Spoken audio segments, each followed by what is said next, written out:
Jules.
Jules.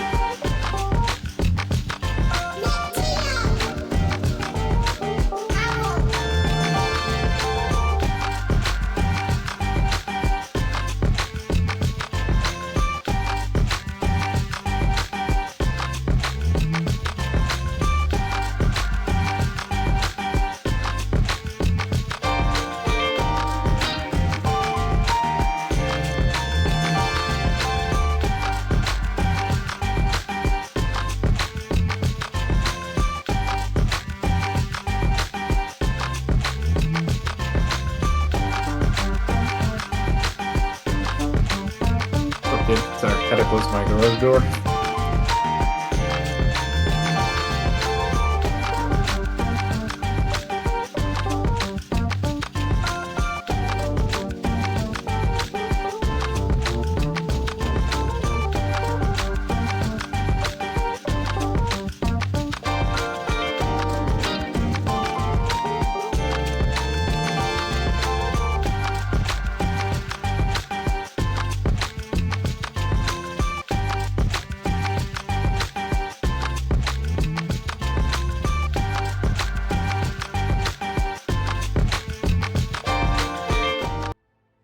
Hello there, Twitch chat. Hello, and welcome to this finals day of your March Nova Cup. Joining me on the cast today, it's none other than Offmer. Hello. Hello, what's up, dude? All good, my friend. How are you? How were your games yesterday? Doing good. Yeah, the games were good. A lot of close games in the mid game and some good series. Yeah. Yeah, we had some super exciting games on the stream yesterday. Really fast-paced stuff. We had a lot of 2-0s, and then we did get a full best of three in the final game of the final series of the day, which was brilliant. But even the kind of 2-0s were really closely fought, mainly, and just really quite fast-paced and exciting games of Legion. I really like the way that the devs have shaken up the meta in the last month or so, and I think the game's in a pretty good spot right now. So it makes for really entertaining Nova Cup games, that's for sure. And I'm excited to see what the teams have in store for us today. Yeah, should be good matches. All four of these teams left are basically Nova Cup winners or Nova Cup finalists, and they usually make it there every time, but Yeah, two of them won't. two of them won't. That is the problem. That is tournament format, I'm afraid. And a big shocker from your side of the bracket yesterday, right? Because Yeah. Abrasiet, last month's champions, King Dans and Widdowson, they went out to Atrocity and Fine. Yeah, I didn't even cast them. Because yeah, the first match I didn't see them, and then I didn't cast the losers match, and then they got taken off on stream there too. Wow. So not sure what happened, but anything can happen with everyone being so good. So Well, yeah, absolutely. Like these things happen, and King Downs and Widdowson, I'm sure they will be back next month with a vengeance. But that brings us to our semi-final today, Offmer. So Atrocity and Fine, who so brutally dismembered King Downs and Widdowson yesterday, they are going to be our first semi-final match here today, and they are playing up against none other than Drakea and FC Lucy. So Barnes Kieran versus Atrocity Refined. That's going to be a really exciting match.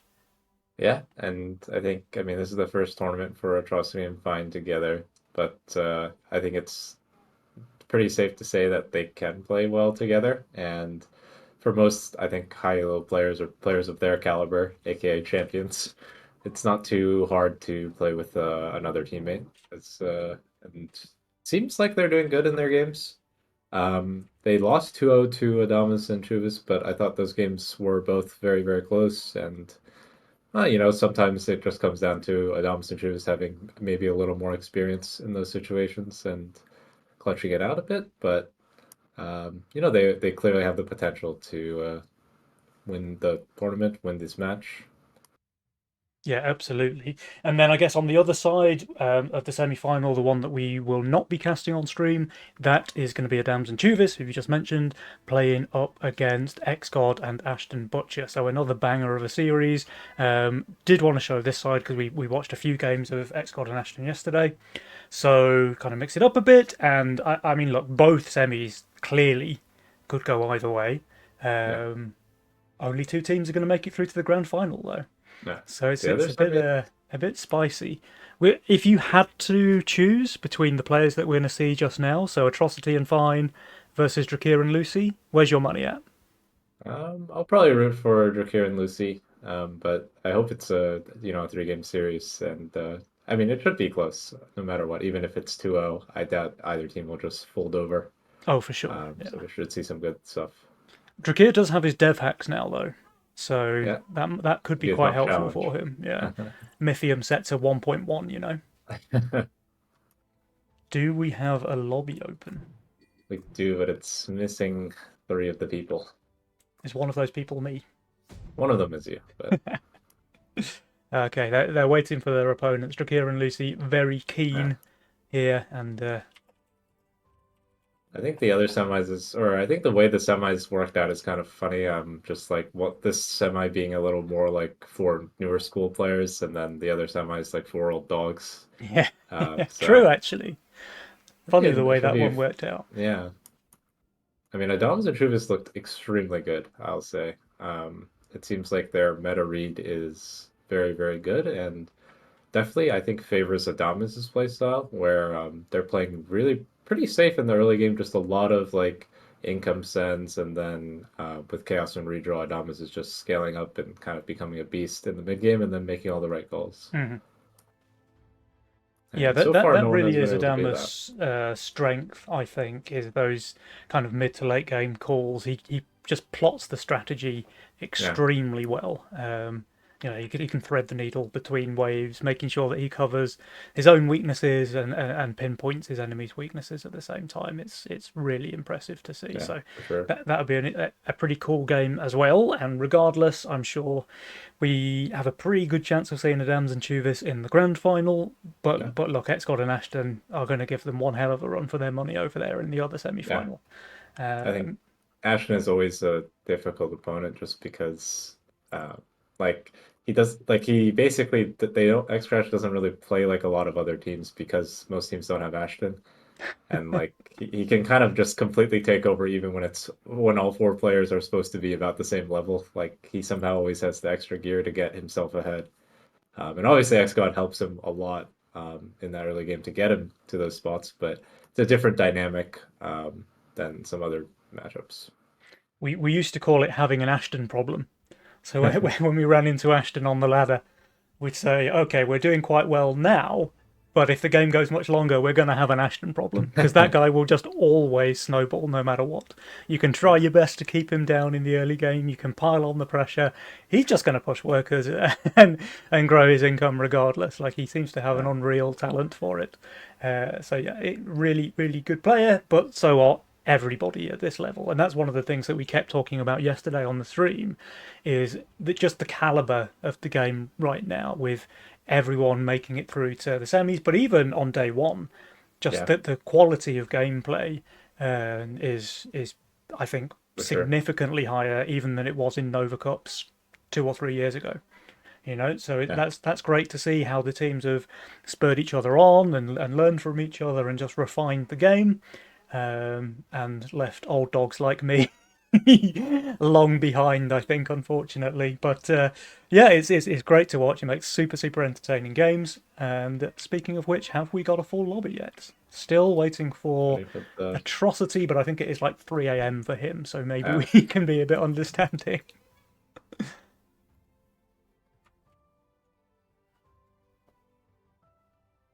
I guess what did we see from Drakir and Lucy mastermind wise yesterday? I think they quite like Lock in Random. I think they like Kingsguard.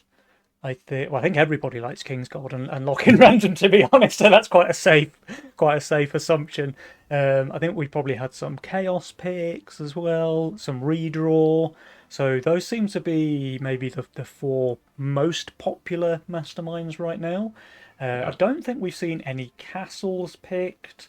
Um, I think we have had a cartel, but that was on the losing side.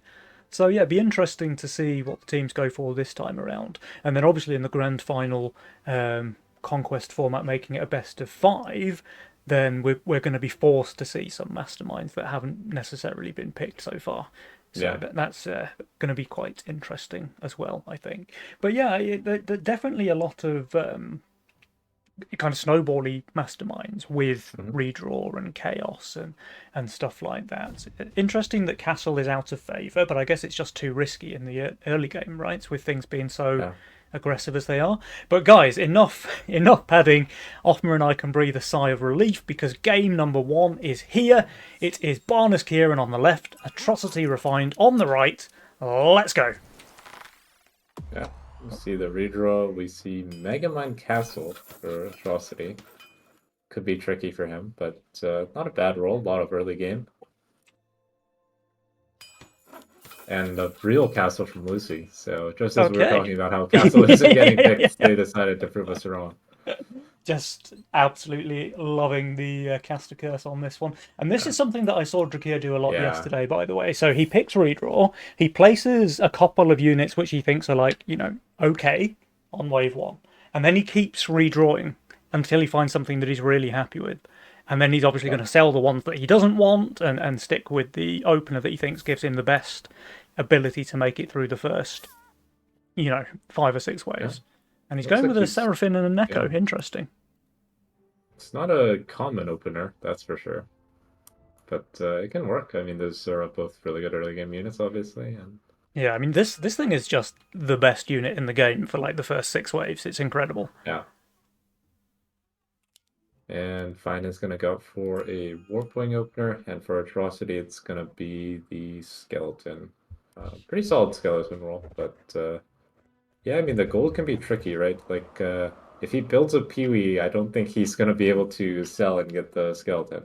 So, might just have Yeah. to take a leak. And he gets Oh, and he snailed, which gets is snailed. Oh, really bad. wow. I mean, he's not playing Fiesta, but for a castle player opening with Skeleton Warrior, this is really bad news right from the get-go. Yeah. The Gonna leak be is a not rough spot. too horrendous, right? But oh wait, no, it is actually 58 quite or horrendous. something? That's a 58%. Yeah. Pretty unfortunate, obviously, but we'll see if he can bring it back. I mean, what is that? That's 7 gold lost for Atrocity, and it's 7 gold going over to both Drakir and Lucy. That's Yeah. pretty good for wave 1. At least he gets the snailed income, so he should be able to make it to the skeleton. But he can't build here, and he's getting snailed in income, so I don't Yeah. think he's getting 40'd. Might be close. If he gets No, no, 40'd, no. obviously it's Drakir can't get 40 Mythium. It's he's about 3 shy, I think. yeah.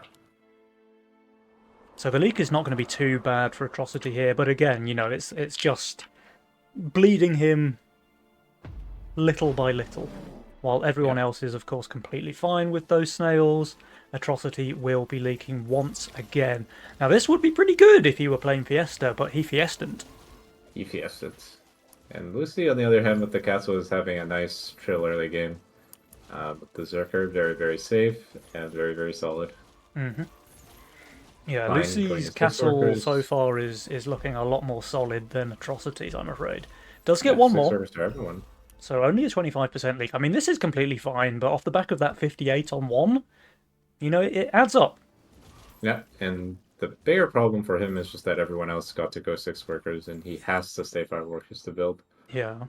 He's still hitting his Mythium thresholds, like he got the 40 cent, but still not that good for him.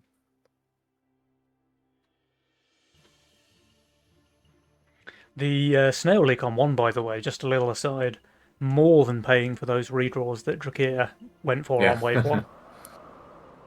It's looking not so bad for him. And Lucy actually goes for a full send here in Define, trying to catch a greed, and maybe we'll get rewarded. I mean, Howlers Fine, are building the pretty bad Howlers, on right? wave 3, right? Yeah. But yeah, I guess this warping tanked a little too Little too little. Yeah.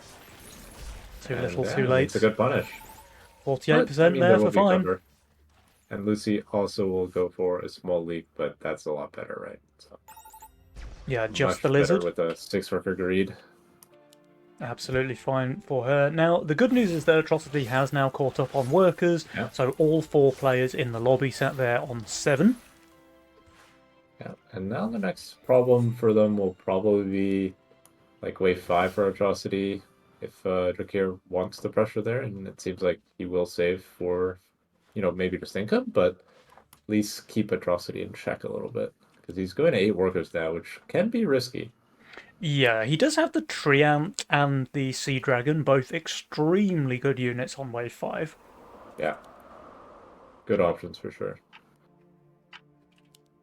And the thing about they're going double 8 workers here, so they are going to give up a lot of pressure here in the sense that they have to send to keep making up for it being 8 workers. So see if that pressure advantage helps. Obviously, Lucy also went for Income King here. And Yeah, Fine so actually Fine should be able almost to push decently. Nice long wave as well for the workers. Fine is actually leaking here, very small to the DT. Oh, the Howler can't clear up 3 chickens, right? Let's see. 8 clearance. I mean, it's not too bad, but now Drek is on 9 workers while having saved, so he could actually really go for the extent here imps if he wanted, for And example. Lucy's going full, so that does indicate Yeah. Drakir will as Oh, well. yeah, imps, Okay, yeah. imps. Interesting. I mean, we'll see. I mean, Fine is overbuilding, which is the correct call for sure, because he needs to protect his teammate. But how does he want to overbuild since his units are very awkward? Looks like he is doing the correct thing and just full building for this wave. Using that Howler passive. Oh, yeah. Gonna one-shot the Scorpion, right? Yeah, but I mean, the problem is Atrocity is in huge trouble. That's Imp Robo, and he's minus 130. Yeah. He only got a Sea Dragon. Like, if he had a Sea Dragon and a tree, you could maybe think he could do okay, but like this, he's gonna run down The a Sea bit. Dragon does survive, so that's something. You know, if that had gone down to Yeah. the boss, it would have been an absolute disaster. Yeah, but on the other hand, at least Fine will hold here, plus 15. Mhm. So, all in all, 64% could be lead for worse. Atrocity, meanwhile, could have been much worse, as we mentioned, and actually Fine with the overbuild is going to be able to clean up quite a lot of his teammates' leak, so really good team play there. Yeah, very good recognition. And now they're 10 workers and they have a small mid-team lead themselves because they only went for the income and not a full send. But a little bit of king damage here. I think that's not bad. Yeah, tickle damage. Tickle down. I mean, now they have the option to look for a big 7, big 8 play, where Drek and Lucy aren't looking that good, to be honest. Yeah, it looks that way, right? We didn't get any sends coming out here, so unless they just want to... Okay. Is Drek willing to shift here?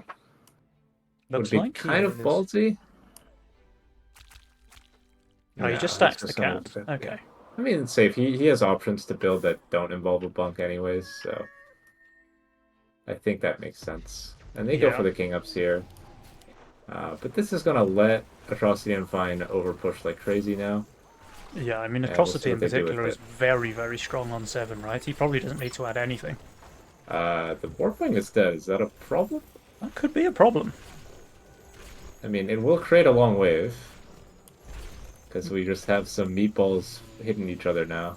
But Oh, the Howler's It's really actually, yeah. maximising the use of that passive, though. is there 2 Rockos left or 1? Just the 1. And 3 Howlers, now down to 2. Yeah, I mean, this is not bad for them at all, actually. So maybe a perfect kill of his own Warpwing. If nothing else, it's an extremely long wave while they're stockpiling Yeah, their bricks, and right? And actually, they do go for the wave 7 send. Yeah, I'm kind of surprised he sends without seeing how much Mythium he would actually end up with. But going for the Mimic here, solid choice. One thing to say is that he does have buzzes, so there is always a chance. The Mimic just gets sniped quite early on. Yeah. Yeah. Meanwhile, we've got Ogre coming out from Yeah, Atrocity that's- into Lucy. Certainly interesting. I mean, it'll be very good against Green Devils and the Oathbreaker, and that's kind of all Lucy has here. Probably going for a big leak. And this is like her only damage on the wave as well. This is looking quite scary for Lucy, despite the fact that she has 800 value on wave 7. And Draft going for the gun and a bunch of buzzes, so kind of hoping that the Mimic gets sniped is... Oh, well, his gun is getting sniped, so that's not good. Oh dear. And the Mimic is now sat on that Neko. That thing is not long for this world, I'm afraid. Yeah. There it goes. This That's going to be is a big leak from huge for Drakir. damage. How is Lucy doing? She is now targeting the Ogre, but she's never going to Yeah. kill it. That's 108% leak for Drakir. 106 there for Lucy. And Barnes Kieran, they're about to take a big chunk of king damage here on wave 7. Yep. So even though they got a little bit of an advantage on 5, super long wave 6 just caused some huge problems. Oh, that is so much damage, Offma. Yeah. Look at this. They're all the way down at 34% when all said and done. That was such a huge power play there from Atrocity Refined. Yeah. And now Drac and Lucy have to go for some regens to try and get their King HP out of one-shot range, but with AoE in the game, it's pretty scary to just, and on any of these mid-game waves, they can just die now.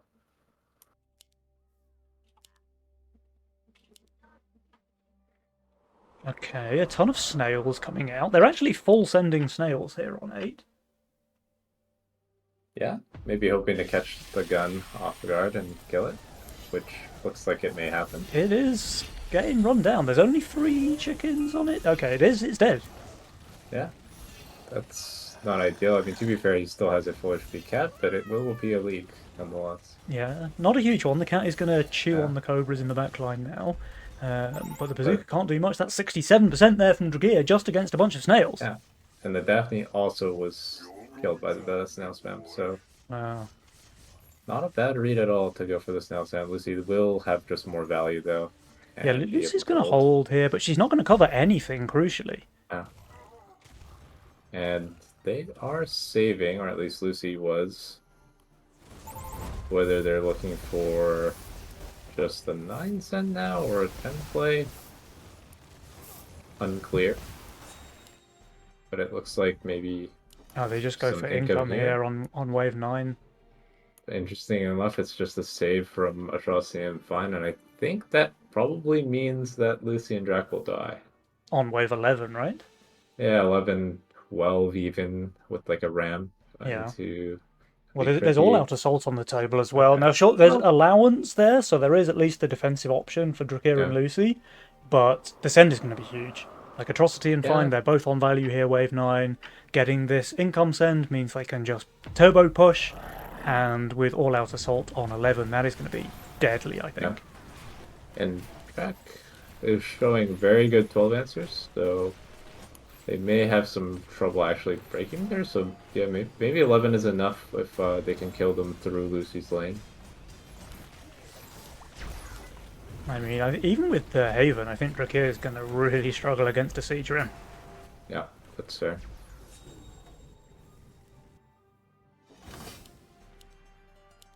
If we look at the gun out here, they are at least close to value for now, but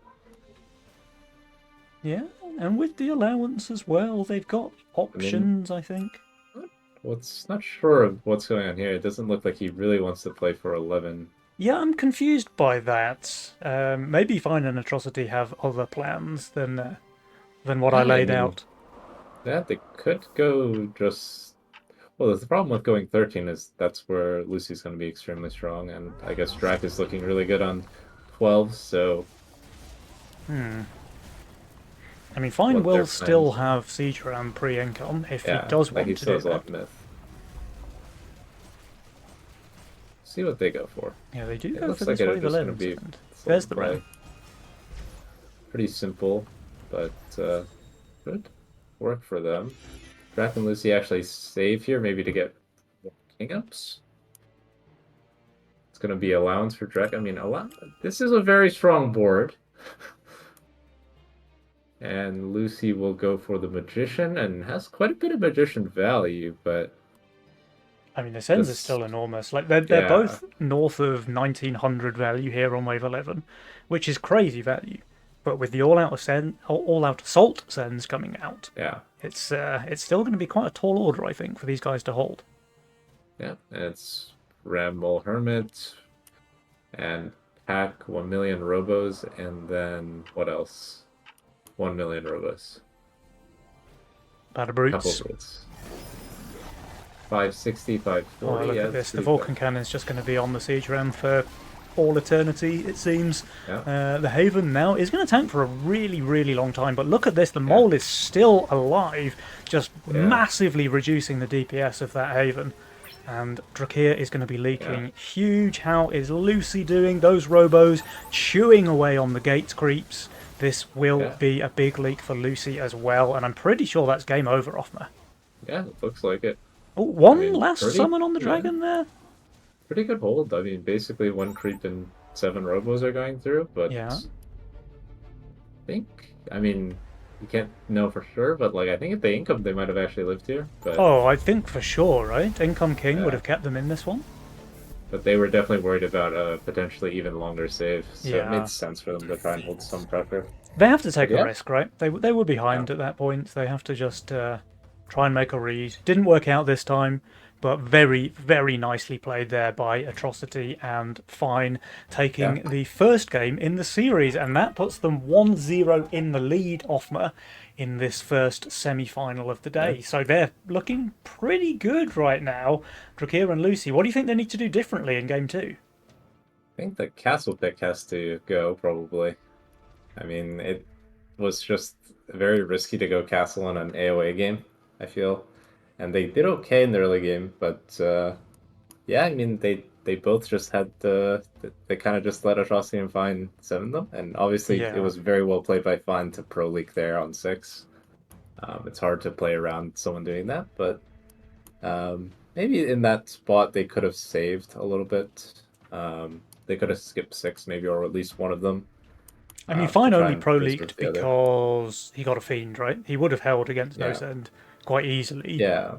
So And like maybe they need to pick like say like think they think Drac has a better chance of holding 7, then they Lucy will just skip 6, try and buy him a little extra time on 7, breathing and room, yeah, yeah. Yeah, interesting. And then really this income send on wave 9 kind of sealed the deal. Because yeah, then Atrocity and Fine were both able to push pretty hard, 3 workers each off the back of that, and just go for this killer blow on wave 11. And yeah, yeah, for sure. so they're in a really good spot now, 1-0 in the lead in this semi-final event. And we'll have to see if they're able to 2-0, or will Drakir and Lucy be able to bring the series back to a tie? Yeah. Alright, we have got the lobby And open, so this game should get underway fairly quickly. No messing about with these players. yeah, I would not expect to see Castle again. I think the redraw was not bad. Like apart from the misposition on 7 from Drac, which honestly might have been pretty huge because obviously he's not supposed to do that bad there. Yeah, yeah. If his gun stays alive, he can obviously do much, much better. Yeah, and like he was going to snipe that mimic because it did eat some of the buzzes. It's just that his gun was completely one shot. Yeah, yeah. And then it's The not lock and it's not random. sniping anything then. Yeah, Um, so they go for Kingsguard, which is just a better version of Castle, a little bit better, yeah, uh, absolutely. more team play oriented, and Fine actually has a very, very nice lock and random roll.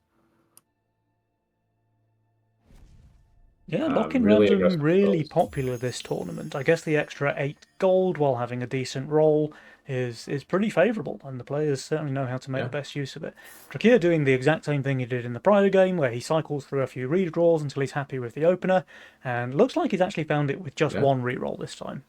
yeah. I mean, the Whirlycopter plus the Aqua is an insanely aggressive opener. So see if he can go 7 workers very early, even on wave 3 sometimes as possible.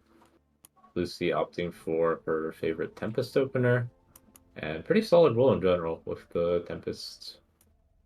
And this unit is just broken as well, right? The catapult. Yeah, So I think it's just been buffed every single patch for 3 or 4 patches in a row, so that its damage is just off the charts. yeah. And you kind of have to pick it now. And Atrocity is going to opt for a Copter roll here. So see how it goes. Everyone's got a pretty fast opener. Fine with double rat, Oathbreaker as well. Now Atrocity is getting snailed again. Crucially though, this time he is not playing a risky opener, Yeah, so that's just 4 free gold for him.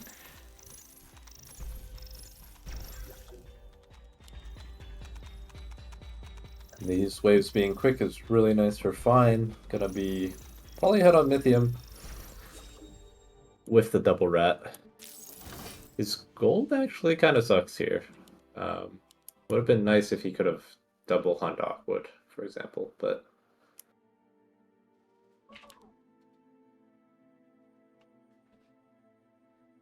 Both sides have a King's Guard as well. yeah. So that can make a really big difference, particularly in the mid game, just keeping you alive or at least feeding less gold to leaks than would normally be the case. A couple more king upgrades here from Drakia and Lucy, just keeping their income rolling.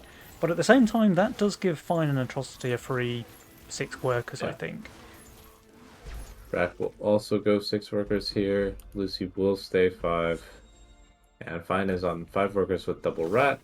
Probably, maybe he's feeling good enough to hunt one here with Aqua and Hunt, but maybe he'll just play it safe. Now, Fine is going for the full send here into Lucy with the triple snail, and we'll have to see if that pays off. Howler's very, very weak, of course, but now Lucy switches it up with a Sea Dragon instead of a Tempest, and she should be completely fine. Yeah.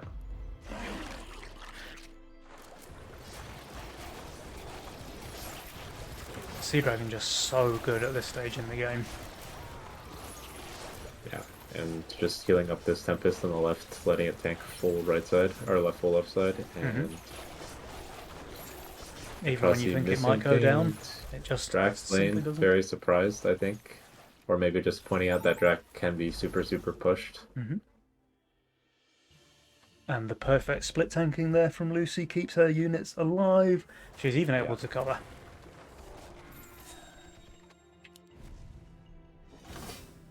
Alright, just another round of income from all of the players. Everybody looking to stabilise their economy at this point in the game. Yeah.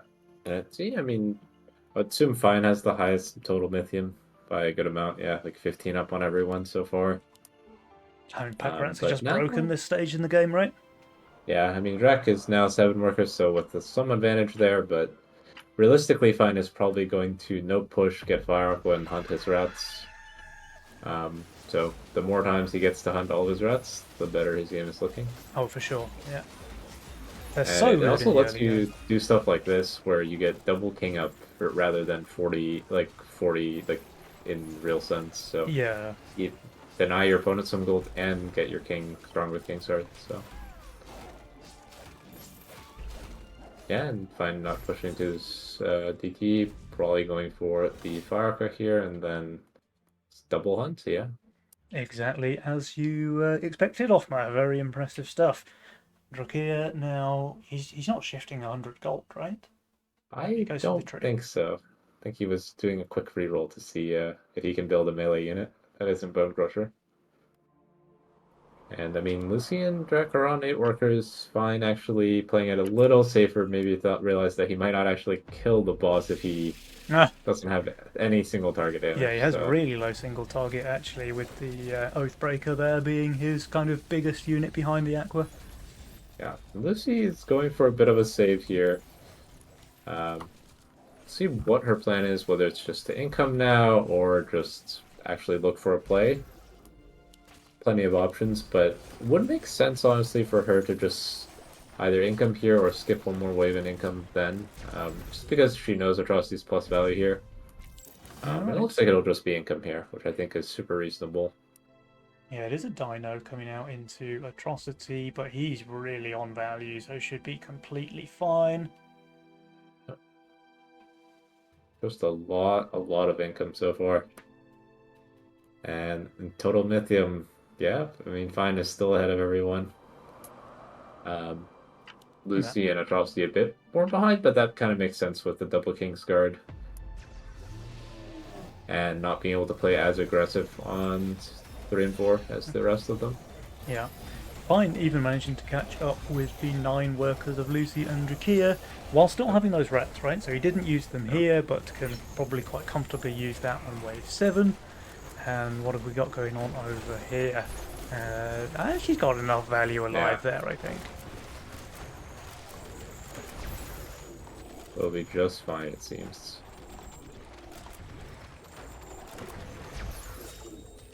All right, this game is just Whoa, okay. Drakia deciding to mix he's things up a going little bit, just for. as I was about to say that there's nothing going on. Teams just shaking hands so far. Drakia goes for a full send here, wave 7 into Fine. Now, if we do see Fine go for the double treasure hunt, he's going to be punished. Yeah, it's kind of a hard read just to see if, like a normal play is like you're kind of weak on 8, so you would try and greed a hunt here, but he He's actually greeted, he keeping just both pushed. over ground. Yeah, this should just be a hold from Fine, I think, with the pack rat still on the board. I think so, or at least a very, very small leak. The Fire Elemental's tanking quite nicely. Could have been a little bit better, but honestly, it's fine. And yeah, the AoE damage is just absolutely shredding the wave here. Yeah. And the Tempest is a pretty solid ad here. Fire Rat does go down now, so it will be a leak, but only a really small one. Got him. Yeah, he got his guy. 80 HP left on the Brute there. Really, Drakir was hoping for a lot more, I think. But here we go. FC Lucy, she's keeping up the tempo now, straight away with a double Brute send here on wave 8 into Atrocity. Though Atrocity, oh, he's sending a mole of his own, but look at this Offmer. The Desert Chieftain picked up here by Atrocity on wave 8. He should be completely fine against those Brutes. Yeah, it's a little awkward because he's kind of wasting the HP on, I mean, it's not that bad, right? Fortified. Yeah. HP could be worse. We have the DK here from Drakir against the Mole. I think he will do okay. Yeah, we'll have to see. Now, Atrocity gets the 160 send, but I think the Chieftain's just going to shred those Brutes when they wander back over to the left. And more to the point, he's already destroyed everything on the left-hand side. DK is getting focused rather early here. And the Mole is staying alive forever. It does go down now as I hop over to Drakir's lane. Slime Mummy got full mana as well, so a lot of value there, but Drakir's leaking decently. Yeah. Lucy, though, wasn't looking at her lane. She leaks 50% to the no-send, while Atrocity just 31 there to the double Brute. So Drakir and Lucy once again taking first blood on the King, and this is not the sort of position they want to be in when they're already 1-0 down. And, I mean, kind of just split sending and then Fine just is now going to completely... Yeah, I mean, he's on fire now. It kind of makes sense. I mean, he caught the one wave they try to catch him, and then after that, he's just completely taking over. Yep.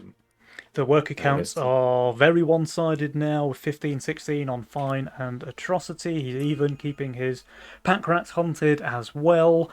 And if you look at this win probability up at the top there, Jules is saying 80% chance that Atrocity Refined take this game. I mean, 10 is a pretty good chance for them, but Fine, I think, will be overvalued there with the pack rat and could get in the Avenger, could just build more Tempest. Like, it's their only chance probably to get like some sort of trade here. And Lucy is not bad on 10. Drak is a bit bad on 10. He has nothing really for there. Yeah. But full send's coming out all around, it seems. We've got the double pack leader already here from Drakir and Lucy, and there's a pack leader as well from Atrocity for Drakir to deal with. So value's looking pretty sus here. Fine's going to be the closest to value. He could go for Chieftain buffed Firelord here. Probably his best unit. That could be pretty spicy, actually. The Swift tank and the Firelord ability is honestly really good against the boss. Okay, he's going for a buffed Harpy. He rerolled back into it. Or? No, he's just going for the... Okay, he is doing it. Respectable. Right, interesting. So we'll have to see if that pays off. We have the Levi for Fine.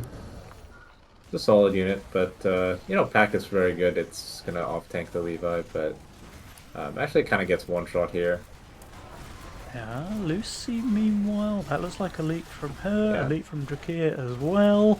Back over to Fine, he will be leaking. Atrocity leaks a lot, though. That's 85 for him, 89 for Lucy, 87 for Drakir, and Fine does the best. Only a 27% leak there, but it is a shot down, crucially. Now, Drakir and Lucy, they're going to take a ton of damage here on their already injured king. Yeah, I mean, the question is, we have Vamp, PTA, Overwork. What option are we going for? Are we going something like Overwork 12 and just commit to try and one-shot them? Yeah. Well, no one is clicking it, so I don't think they will. Well, Drakir and Lucy barely pushed any workers, but Yeah, neither did Fine or Atrocity, so I neither think side wanting to take a big risk here at this stage in yeah, the game. I think everyone is playing very respectfully of PTA Resend or Overwork 12. Yeah. And I mean, I think it especially makes sense for Fine and Atrocity because the game is pretty much won if they don't die randomly. If they don't So, mess up, yeah. well, he's actually going for the PTA. Decided not to go for the Vamp, but he is still playing on value, obviously.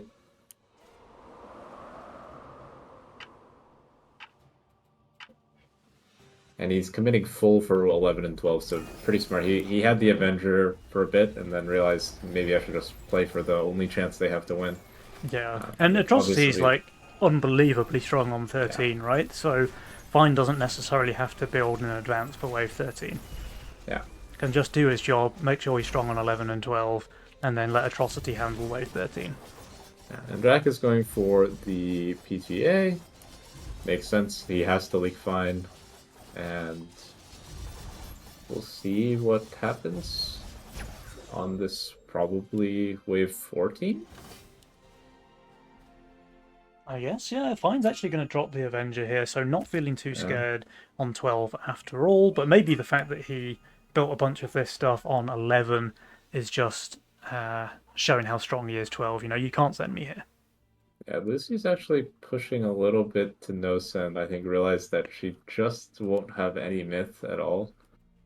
Yeah, And Drakir's actually actually, pushed one to no send as well. everyone is completely undervalued besides Fine, and I'm not really sure what the plan is. Because as long as Atrocity builds correctly, he's not gonna lose to 1-4-I on 13. So I don't really see how they could get him, but But for Atrocity to build correctly, he's going to have to put the Chieftain buff on something which isn't the Phoenix. yeah, I mean, he could just go even split, right? Which is fine against 1-4-I. Oh, true. But they are going to try here. I would assume they think that Fine and Atrocity will skip here no matter what, and this is like a chance. And Lucy's actually not got enough Mythium to Yeah. afford the double four eyes. So even split will be more than enough here for Atrocity. He does need to do it though. Can't afford for that four eyes to get on his Phoenix. The thing is, honestly, he might be, I mean, he has a lot of value. I mean, probably he should not test it. Let's see what he goes for here. He's thinking. I mean, you just have to sell something. He's just gonna full prep 14. Doesn't think they ever go here. And Fine is not getting a big Avenger. I mean, maybe? Maybe this can work. He doesn't adjust the split at Atrocity all. doesn't Before I adjust the split and straight actually on ends up the... shifting 55 gold. He's going to pay for that because this Yeah. Phoenix is dying very quickly under the gaze of that four eyes. That is very questionable that neither of them did the thing to hold 13. Yeah, this is maybe the one way they can lose this game where they're 85% favoured. Look at this leak gold now offer. Are they alive? I guess first question. They don't actually have that many king ups. They're just dead, I think. 2 four eyes and 6 wave creeps. Yeah, they have King of Guard, but Okay, well, that's one way to lose when you're 85% oh my ahead. god, that's actually a crazy mistake. Wow. That neither of them played around with possible 13 when they showed super low values. Like, I understand like thinking that it might be a trick, but like you can also just like it's not having an Avenger isn't bad on 14 either, right? Like you're probably gonna build that anyways if you're fine. Yeah. I would be very willing to sell like Pack Rat or something just to Make sure out you the get Avenger. it. And for Atrocity, like there's no way that you can afford not to adjust your split there on 13, Yeah. right? It's crazy. Yeah, I mean like even split like you if you check the Mythiums, like there's no way you can take Vamp on 11 and get double 4-eye, right? So you actually only have to play around single 4-eye. Because Atrocity can just look at his own Mythium, which should be pretty close to what Lucy has. And then, but I mean, wow, I mean, fair play to Drac and Lucy. They found a way to win that, so. They absolutely snatched that one from the jaws of defeat. They were looking really rough there throughout. In fact, if you look at the win probability graph, they were Yeah. behind the entire game, like literally from Yeah, wave until the two. king exploded, I think they were losing the game. Yeah, they were really far behind. But yeah, fair play to those guys. They really managed to turn that one around with that Yeah. surprise send on 13. Maybe a bit of an unforced error there from Atrocity in particular, not fixing the Yeah. split. Um, but these things happen, and split Yeah. second decisions, they matter a lot in Legion. And as a result, we do have a tied series, Offmer. So Yeah. Drakir and Lucy will have one more chance. I mean, I thought it was all done for those guys. I thought this was 2-0 for Atrocity Refined, no problem. And then Drakir and Lucy, they say no, Yeah. we're still in this. I would hope that they are able to figure out what's going wrong in these early games a bit better. Like, I feel like the communication is missing from them. Like Drac kind of went for this like hopeful 7 cent, and Lucy was saving, but then they're both overpushed on 8 as a result of that. So like just some communication where like someone's got to be safe, right? Like you can't both be getting caught every time. Yeah, yeah. Wow. I mean, yeah, Atrocity and Fine have got to be feeling a little bit cheated after that game. They were in Yeah, such a commanding lead, it's unreal. And then to that's give it away like that is that's a knock to your yeah. confidence, I think.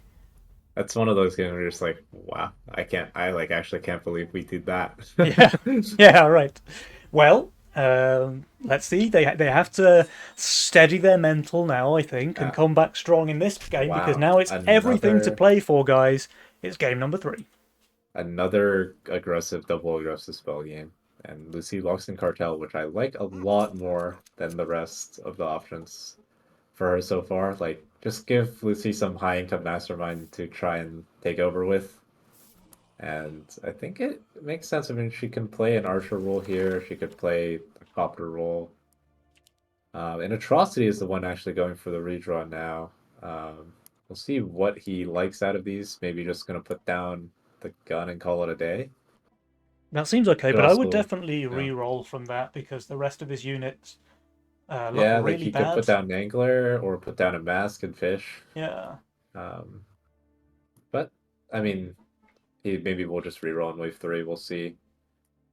Or Two really slow openers, though, from Atrocity yeah, and Fine, right? With the yeah, 190 gold openers. They're both going to be for workers maximum next wave. he's he's not gonna reroll.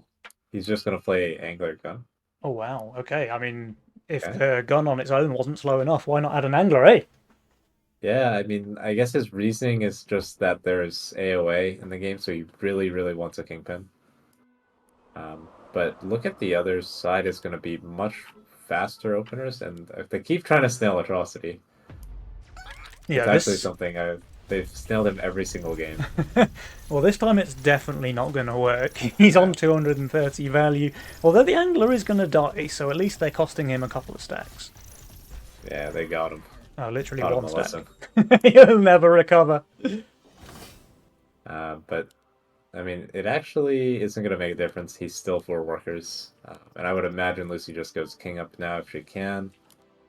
Um, Yeah, Drakir and Fine. On the Lucy, I other, think, both get that 20 Mythium, right? So they're probably both just going to king up into the crazy overbuild they see from their opponents. uh, Vine's role is a bit worse than before. Like his first melee unit besides Zelfish is gonna be Mudman, so it's a little like he's forced to play around them. And they Hmm. try Snail on Lucy here because she has the lower split. But Yeah, the I snail feel like stayed with the alive Archer for a buff, very long time. It is going to work. it still works. Okay, I mean, man, buff Archer. it's only a tiny leak, and I don't even know this is good for them, by the way, because Yeah, considering Atrocity's situation. yeah, Lucy and Drakir, they already have the worker lead, so this long wave is Yeah, really just yeah. more They bang get for to their buck. 40. Atrocity gets stuck on 33. So. And fine, I mean, I suppose he'll just build another Aqua. I was gonna say his gold is actually a little funny. I mean, he goes for Harpy plus Poly probably, but and Atrocity here, refuses to reroll yet. We'll play around the Mast for now. But yeah, pretty aggressive openers from Brack here with the flower. Kind of an unusual like flower roll, you might say. Like usually the flower gets paired with specific units, but this is kind of more of a figure it out. Yeah, yeah. Like he's got good early game units. You just gonna put them all together. His role's not that great in general, I think, Yeah. on Drakir, but A lot of weaknesses, right? Like wave 8 already looks very, very dangerous. yeah. He can make it work though. Yeah. We've seen them battle adversity before, just in the previous game. And Fine goes to 8 workers here, trying to rely on the Mudman only to carry him on wave 5. Like he's just going to completely overpush here and try and do his best with the Hardened Mudman. Hmm. But something that could hurt here is if, well, I don't think it's going to happen, but if someone were to create a long wave here, it would be really, really bad for him. And no, looks like no long waits. And he even gets king up. Yeah, the king up's really nice actually because that is just a turbo reward for him pushing up to 8 workers. Yeah. Now he's not really feeling too much pressure on wave 5 either. Yeah. You could just skip on him and go 6. But I mean, you can't have a soul read, but they're actually going to go for brutes on the other side here. Okay. Drac has this Zeus. It's a little low, I think. And I think he realized that as well, so he's moving it up. On the other hand, we have Lucy. I mean, the one thing with Lucy's build that's bad is that she doesn't have the option to go Seraphim here on the left for the boss, but Gateguard and Polly should be enough to kill the king in time. And I mean, it's a lot of value. Lucy's going full snails here into a Hardened Golem, so good read by Atrocity. And actually, after getting that king up, he didn't even go for the Hardened Golem. Oh, a nice split there with the slime. Oh no, actually the Gate Guard does go down too quickly. That's going to be a pretty bad leak for Drakir then. Yeah. Lucy, sorry, 67%. Drakir, meanwhile, is actually holding. Yeah. The adjustment on the Zeus making it tank the boss perfectly, while the rest of his units took on the small scorpions. Yeah, but a very good result, I think, still. Obviously, Drac is happy with it, but getting the cartel player this early is always a huge thing. Yeah, maybe just like go ahead. Something with Lucy's build that's kind of awkward is just that. I mean, we mentioned the Seraphim over here, but also just having the value, like random value here, and the slime and stuff always makes it rough, just because it's such a useless unit on wave 5. Atrocity obviously going to go for the overbuild here because he's Hardened Golem with gun on wave 6. Yeah, and an angler as well. Like his units are just pretty terrible here. There's no resend coming though, so he's going to be completely fine. I honestly do think even if he got brooded here, it would actually probably still leak him, but instead just trying to keep him low workers here, which I think makes a lot of sense as well. Presumably Atrocity wants to upgrade his Bounty Hunter next wave anyway, make sure he keeps those stacks ticking. Yeah, everyone goes for it. Everyone's saved here. Just making sure, I would assume Drac and Lucy are trying to make sure that 8 doesn't happen for Drac at least. And looks like he will be safe, but he is going to go for a longer save himself into Fine. Maybe thinks that Fine kind of got away with murder in the early game and needs to shut him down now. Like, he is equal in income with the cartel player, and he's 10 workers. So shutting him down here would be very, very important. Yeah, meanwhile, Atrocity and Fine, they do both go for income sends here on 7, so that alleviates any pressure on Drakir and Lucy, while Drakir, he really is piling that onto Fine, so Fine's going to be slowed down a little bit as a result.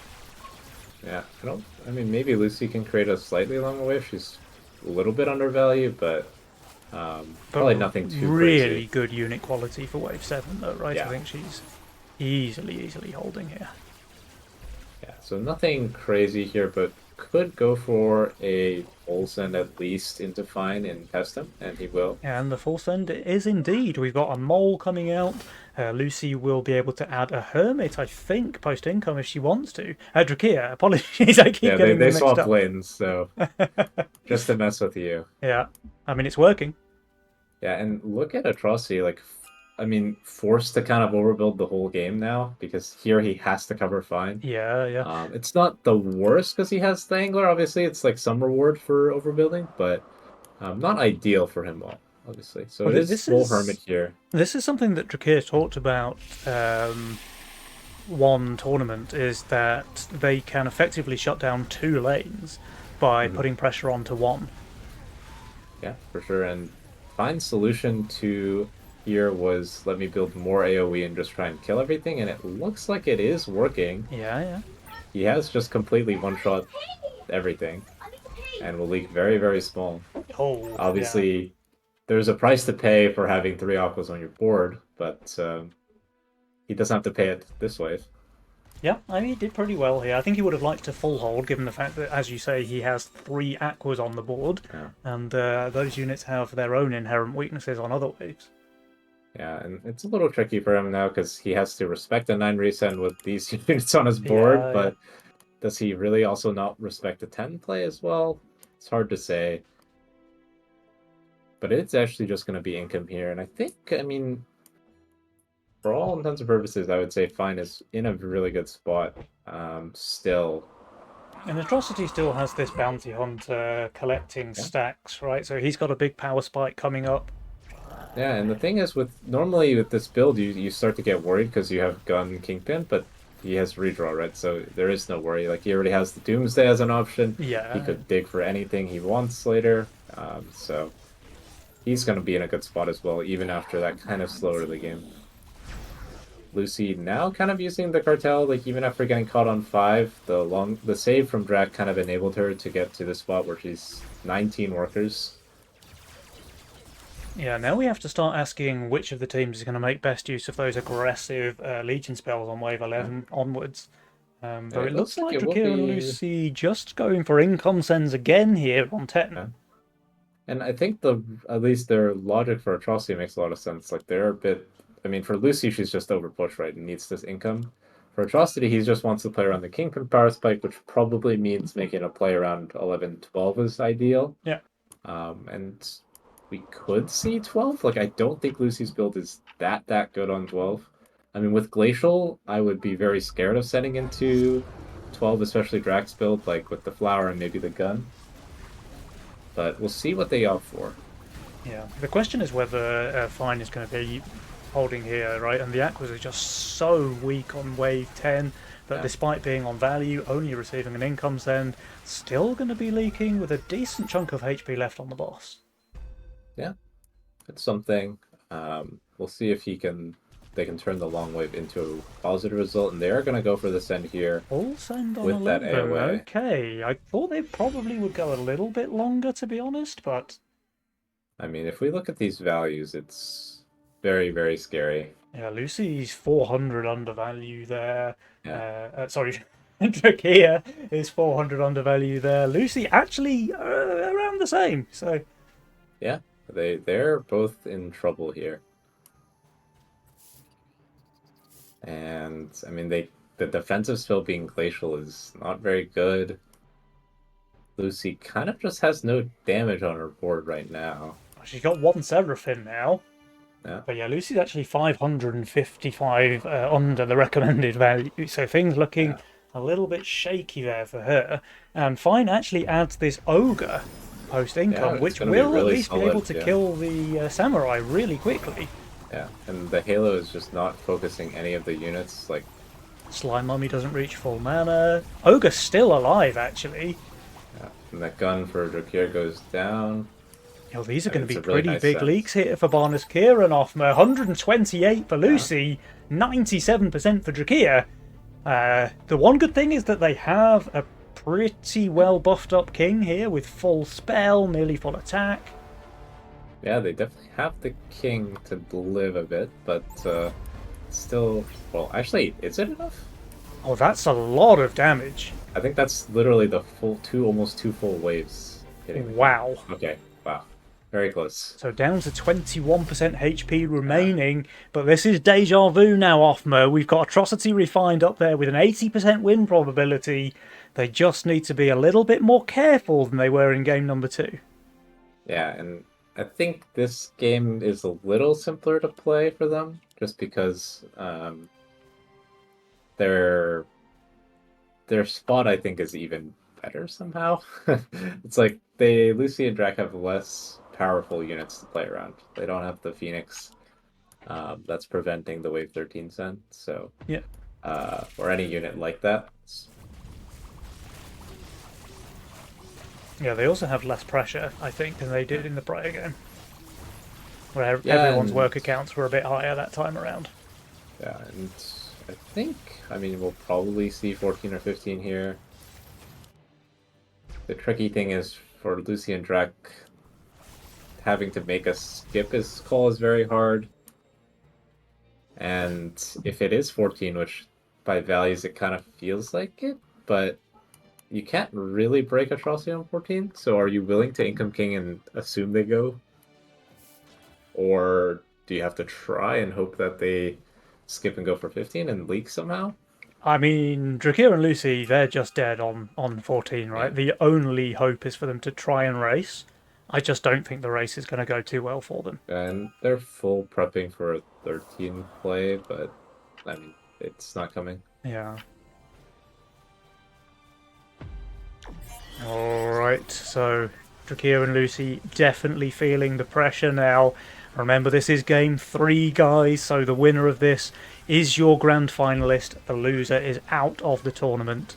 And I feel it's all going to come down to the next send-off, ma. Yeah.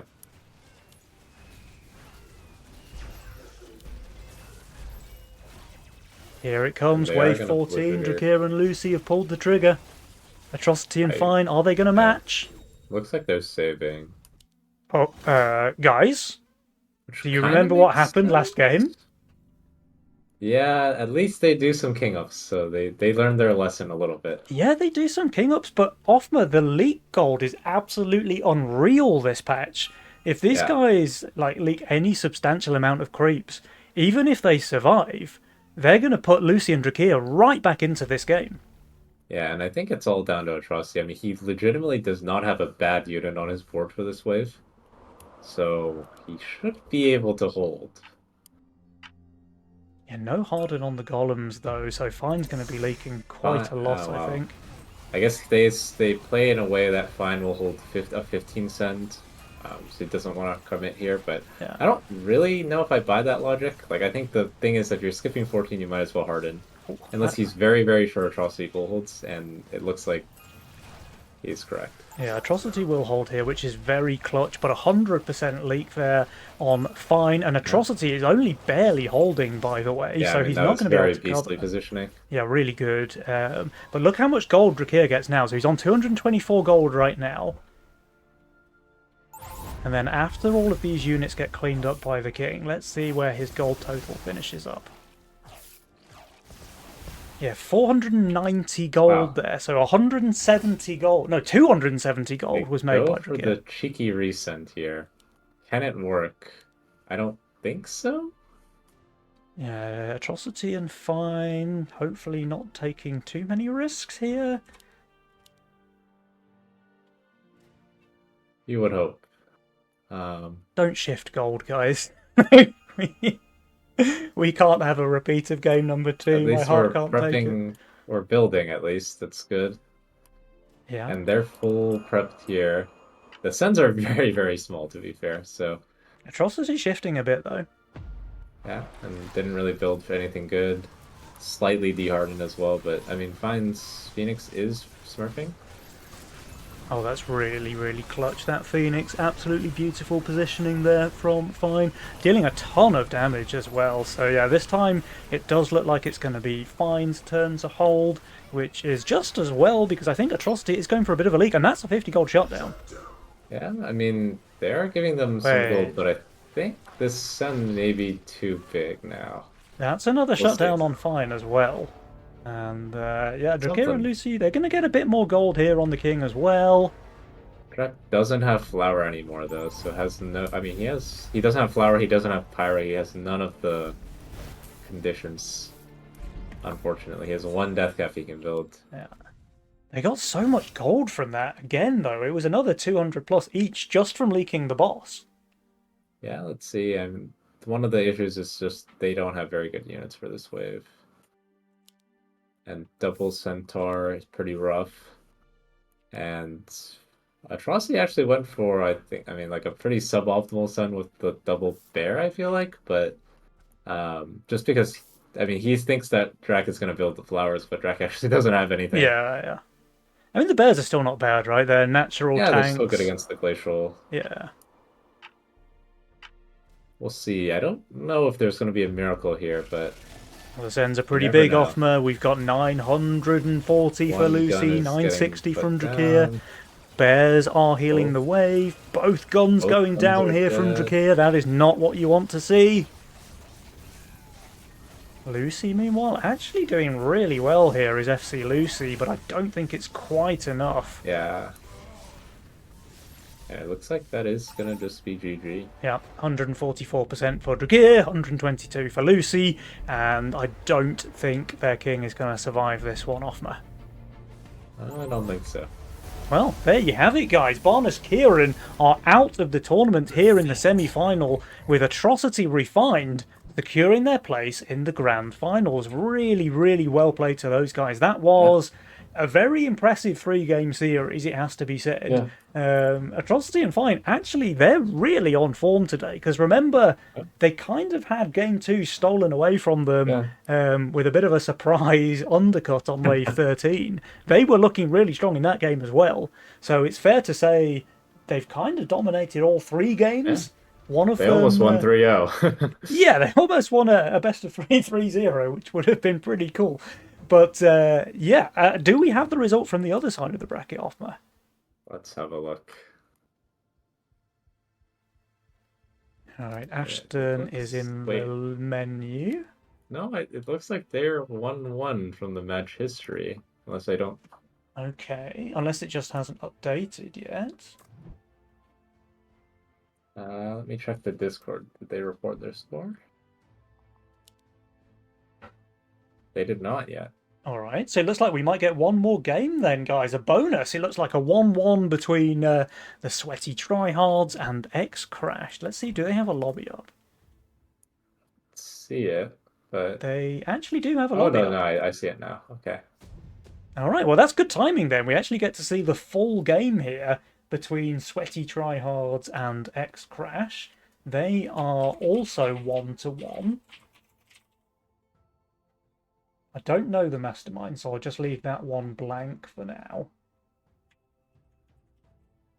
Let me do some research while we wait for Ashton.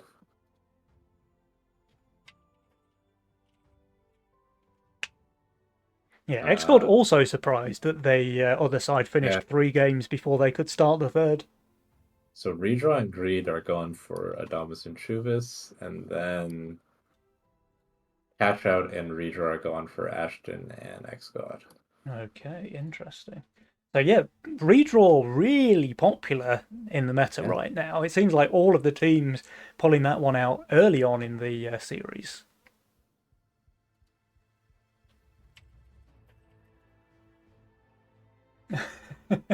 A little bit of light-hearted banter going on here in the lobby between the teams, but we should be able to get this game underway ASAP, guys, and we will have the pleasure of seeing which one of the other semi-final are going to make it through to the grand final.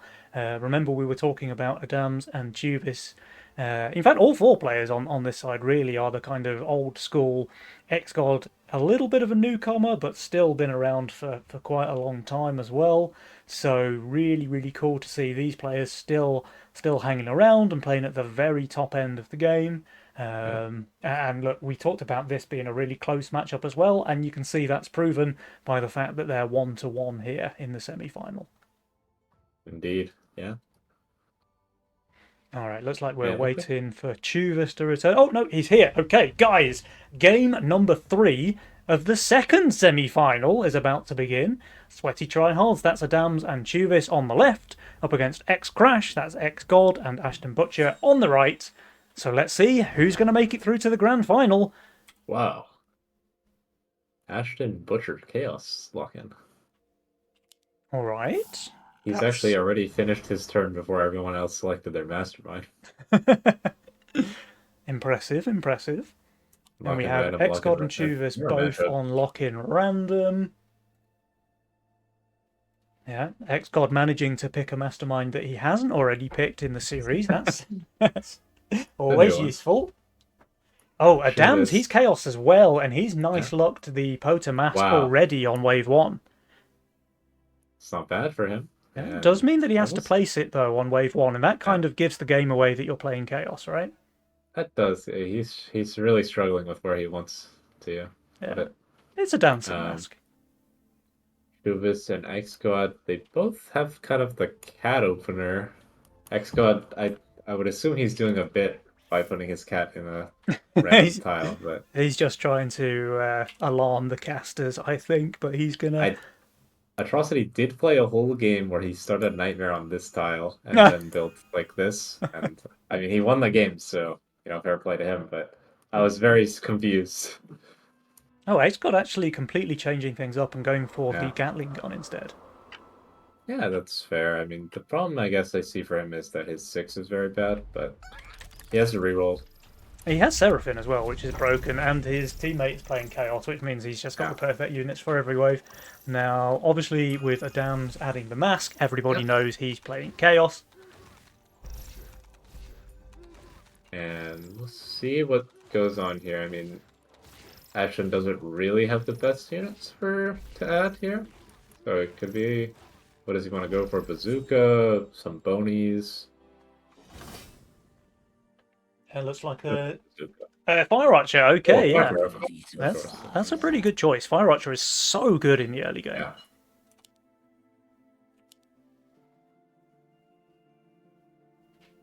Yeah, Ashton going for the King upgrade as well, knowing that Adams is going to be really strong throughout the early game. Yeah. And lots of king ups here. Does give Kinda Adams the makes free sense. 6 workers though, right? Yeah, I mean, the thing is he's always going to push, so it's not too bad to do it. Obviously, maybe Ashton the only one you don't really want to camp here because he's playing a 5-worker opener, so you kind of want to have a little pressure into him. And that's what he was going for. Probably just going to income though after seeing the Fire Archer. Yeah, looks like it will be income. Adams is... Okay, I thought Adams was saving, but no, he actually did a King upgrade last wave, so he Yeah. had no Mythium to spend.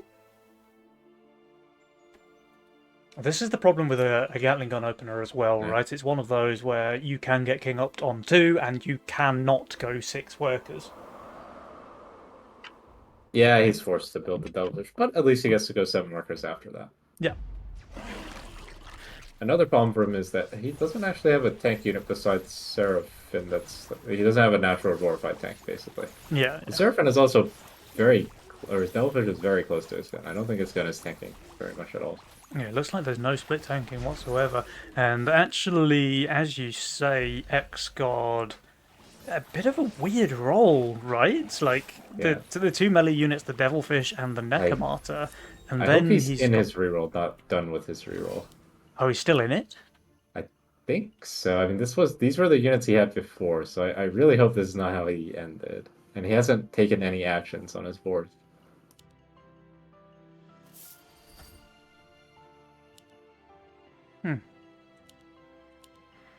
We'll see. I mean, if he starts doing something in the game, then we'll know. I love this pairing of units, by the way. The Yeah. Necromata and the Seraphim, they're just so good together. Yeah, it's very awkward gun positioning. Just that it doesn't Fire tank at Archer's all. getting run down by the Lizard here in Ashton's lane. But it looks like that's enough delay anyway for the Gate Guard to get up infinite summons, and he's going to be completely fine. So X got completely shifted his role. Now it's a lot more late game oriented. We'll see if it's enough units to build. That's a greedy roll, right? Like, he's got a big gap there between Polywog and Wanderer, the only 2 playable units. This is a very long way while X God is saving to Chuvis. Will he get to 100? Not quite. Ashton needed But to it's leak gonna for be- that. Wow. But he's actually skipping again. And it is going to be brutes on the rest. We'll see how this plays out. I kind of worry that some of his units might just get run down when the Wanderer respawns, but Seraphim very good here, Gun very good here. Well, here's the thing: the Wanderer's going to die, and then the gun is going to get full focused right before the second kind of Wanderer apparition arrives. Yeah. The thing is, as it's technically just, or wait, Oh, how the is the it? gun is tanking the boss. That's perfect. Maybe it'll split half the wave on the Seraphim. Yeah, Okay, no, it looks won't. like it. Keeps it I off think it would the. honestly been better if the gun had tanked more than the Seraphim there, just because it's Seraphim's actually better fortified. damage. Yeah, Ashton will go for a small leak here. He's kind of got a very unique build, to put it one way. Just He a certainly has mishmash of that. units. I Yeah. don't know if Truvis just like forgot to send because I think he clearly could have sent another snail, but he Well, here's just the kind of thing. sent the So brood only. Xgard can actually afford Mimic, I think, on wave 6, if that's what he Yeah, wants to do. that's a solid choice here, and he will go And for there it. it is. Now, Mimic on 6 is quite deadly. It is Chuvis is very going to hard to add a hold. Yuzora, normally very strong on wave 6, of course, but Mimic Yeah, can chew through that pretty quickly. yeah, he has not a single unit that's good against mimics, so probably going to kill a bunch of the creeps, but probably not the mimic. Unless he somehow focuses it early, because the 7-stack Neko is quite good damage against a Mimic. That's a lot for sure. And Adamas is going to be playing pretty safe here with the Hellraiser, so he'll just be fine in the cover department. Even great tanking here, although the Yuzora doesn't tank for the Neko, which No, the is Neko probably not dies what you want. very, very quickly, in fact. And the Mimic is now chewing through that Yuzora like Yeah. nobody's business. Goes down very, very quickly. Can he kill one more And creep? He oh, can't! 15 that's rough. HP on that. 92% leak there from Chuvis. And maybe some snacks in the middle even. Looks that way, yeah. 12 gold. It's going to get another one, almost certainly. Yep, And the 15 Mimic gold did on the do some Mimic. king damage too. Probably like 10% just from the Mimic alone. Oh, this is actually going to tie up the king damage and then some. Yeah, almost 20% by the Mimic, basically, by himself, so not bad. Yeah. Ashton sneaking out ahead of everyone. Kind of taking advantage of that start, but now here comes Adamas. This is very, very risky, though, what Adamas is doing. Because if Ashton skips, which he did, now you kind of are at risk to leak the whole wave on 8. Yeah. Like, he's very likely to get to Mimic, I think. If Which this would wave is, absolutely yeah. demolish Adams, right? And going for a full send here is crazy when you want the wave to be as short as possible, I would think. Maybe he was just expecting Ashton to income resend Yeah, again, because he's kind of done that for the whole game so far. yeah, I mean, maybe trying to catch X-God here, but I don't think he wants to catch X-God. Yeah, it looks like he actually is. Oh no, there was I two think samurais he still there, so might he's going to be pro completely league. fine. I think he's going to pro league, which is just the worst possible scenario for Adamas. That guarantees Mimic for Ashton if he wants to send it, I think. It's close still, actually. We'll see. Uh, Right, he does have He gets 160. He does yeah, send the he goes Mimic. for it, yeah. Okay, well, we saw X-God's Mimic do extremely well in Chuvis's lane wave 6. How will Ashton's fare here, wave 8 into Ooh. Adams? Yeah, that's a little delicious package of slimes for the Mimic to chew on. Whoa, super high split here. Melee even split with a Poda on 8. I mean, he's minus 200. I think he's leaking pretty badly. Yeah, It honestly might be good if his Slime Siren doesn't get full mana here. I think the super high split will mean that she almost certainly does get full mana. Oh, maybe not actually. Yeah, Mimic takes her down. Can he kill Can the he Mimic? kill? No. No. This is just like a 100% leak. Wow, and that Mimic's still alive. Yeah. 32 gold on that bad boy, by the way. Yeah. 95% leak there for Adams, X-God, and Meanwhile, Ashton. just complete snack for Ashton against the Faramrix. Oh, And nice. he's kind of just gonna pop off now, and Exod has been saving on Chubis as well. I mean, if you saw Chubis' board, you would also want to go wave 9. Mm-hmm. And that's where Exod is going. He has a gate. Can it save him? Probably not. I mean, that's a With lot of this magic much- damage with the pack leader to boost it as well. So X-God may be expecting something like a gate here. He's going to get Yeah. one more Robo as well. The pack is just so good when you see this much value in bad units on 9. So Yeah. the wave will be really, really strong. I think it's pretty smart sense. Like, a lot of the time, you can probably think of something better than a pack, but In this Ashton case, going I for a like full it. resend as well, but this time Adams Yeah. is looking to cover his teammate. His plus 65 value should be Yes. fine.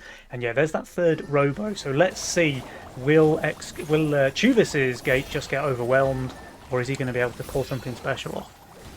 Yeah. There's that front line all completely gone now.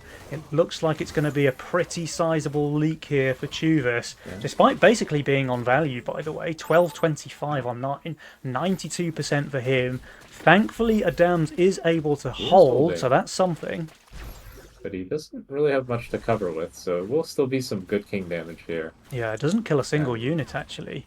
the bigger problem is what's going on over here, right? Like, you have to catch Ashna at some point this game. Yep. And with Chaos, it means it's the longer you let him go, the worse it's going to get. He's rolling a bunch of synergies already with the Tempest and the Halo, and now he sets the Archer if he wants it, and he will go for it. Could Yeah, even sell to just get a full Trinity here, or just get a gate down. I mean, he has everything available to him. there's that Ashton problem we talked about, Offmer. He's really starting to snowball now. He's got a pretty clear worker lead on everybody else. But having said that, Downs is at least keeping up in terms of income. He has the income, but yeah, I mean, if you look at what the income will be after the next set of sends. Yeah, I mean, Ashton's his early game was very good for Adamas, to be sure. Yep. And I mean, it is the correct decision, I think, for Adamas to start kind of sell out Chuvis and try and keep up. Because at least they have a good sending pattern in that scenario. Like, Chuvis will always have the Sui angle into Ashton. Yeah, right. So if Adamas can stay strong and force Ashton to have to break him, then things can still be good. Yeah, but Ashton will certainly have the workers to be able to break through a strong lane of Adams. He pushed actually 3 workers from those 2 king ups on wave 10, by the way. I would assume he wants to go allowance to try and get some of his value back, but I could also just be playing for a 12 send with PTA here if he wanted to. Yeah, I don't think he wants to leak while he's on shutdown, so I probably don't see him taking counter-attack. Yeah, just allowance. I mean, it makes sense. Yeah. When you're undervalued, taking allowance makes a lot of sense. And you're on shutdown, you kind of want to hold. But same for Adamas, he goes for the allowance. And he'll be very close to value with a very strong build as well. Like, he has the Priestess, the Mask, the Daphne, like, the synergies are coming for him.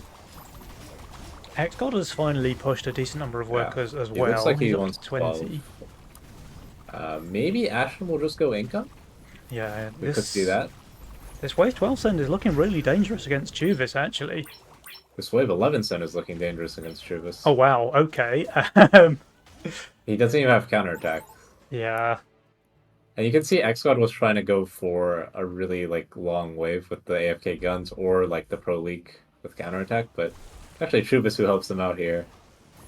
Chuvis has a lot of Mythium of his own, though. He's approaching 400 there. Is he going to send it here? He is, but only an auto send, it looks like, into Ashton. So not expecting to be able to break him, but knowing that he's a bit vulnerable on 12, Chuvis has to go for income here. Yeah, and Ashton smartly just goes for income himself, right? Like, he realizes that Dom is actually playing to hold with the allowance. Yep. And, yeah. Well, Dams is overvalue when he finishes building. Yeah, I'm kind of concerned about this later in the game, but or at least on like 14 or something. But for now, at least it's good. It's not too bad. It's just like you aren't gonna let your opponent tank at all, basically. Yeah. But 540 Mythium for Chuvis, who doesn't look too great on wave 12 anyway. It has to be said. For him. Yeah, when you Pro League 11 to no send, the 12 usually doesn't go too well. Yeah, and the front line just obliterated here. 131% leak there for Chuvis. Xgod, who managed to take both himself and Chuvis out in the early game, is going to make a ton of leak gold here on 12, and that's going to bring him right back into the game, while Chuvis is falling further and further behind. Yeah, and Ashton is completely taking over. It's even more king damage here as well.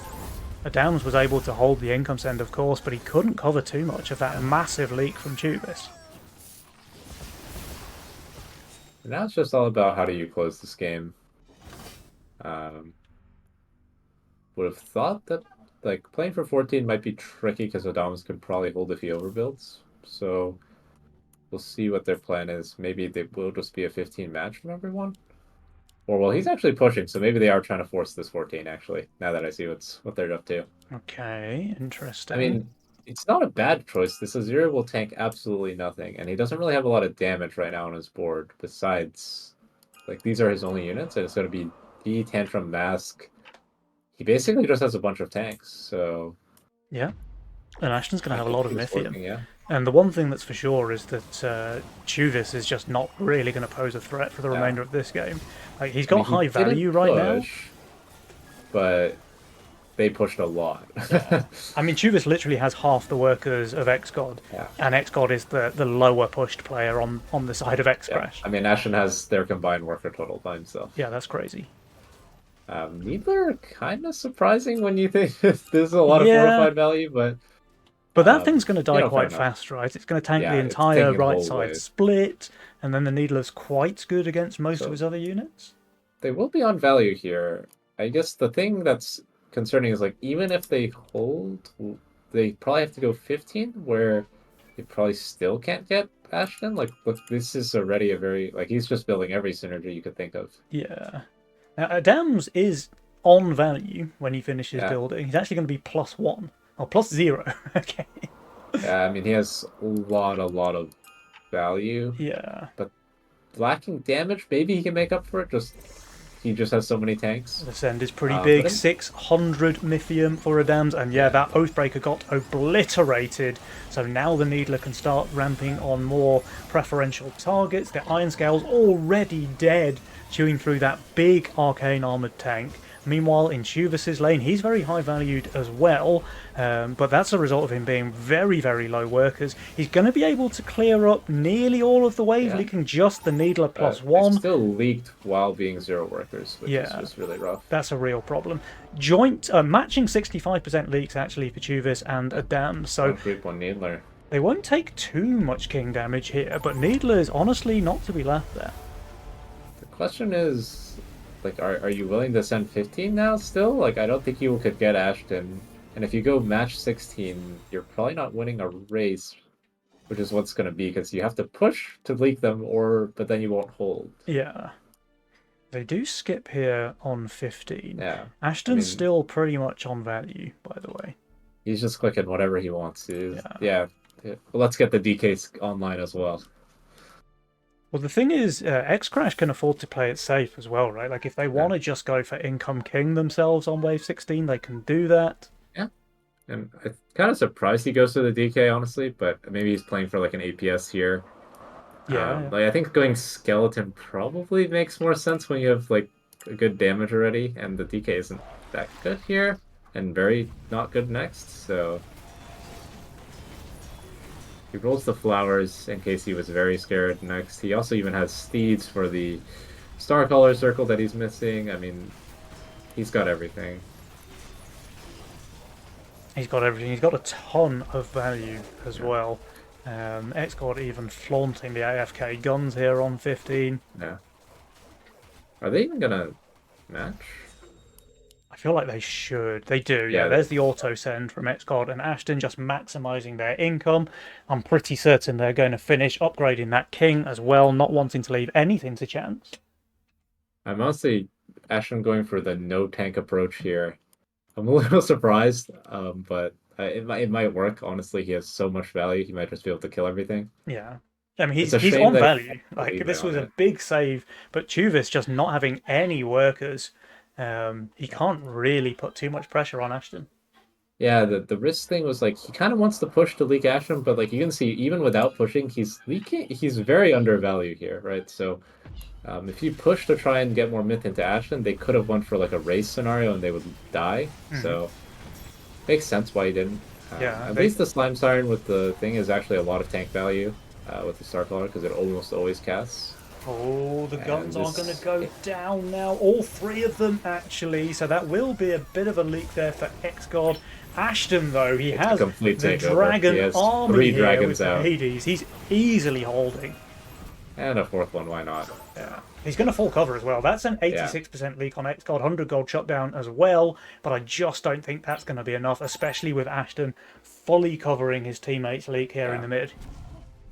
It's actually like two chaos boards that went in very different. Like Ashen has basically full DPS units, and Adamas kind of only has tank units. Yeah, true.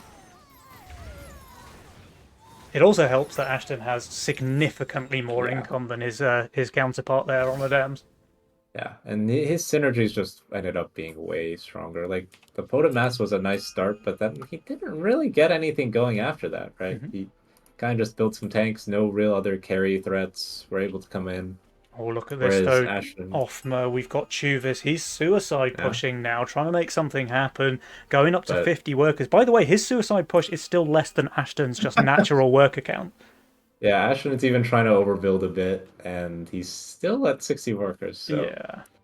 the thing is, like the Sui into 18 play doesn't even leak Ashton most of the time. I would think if he rolls anything that's good here.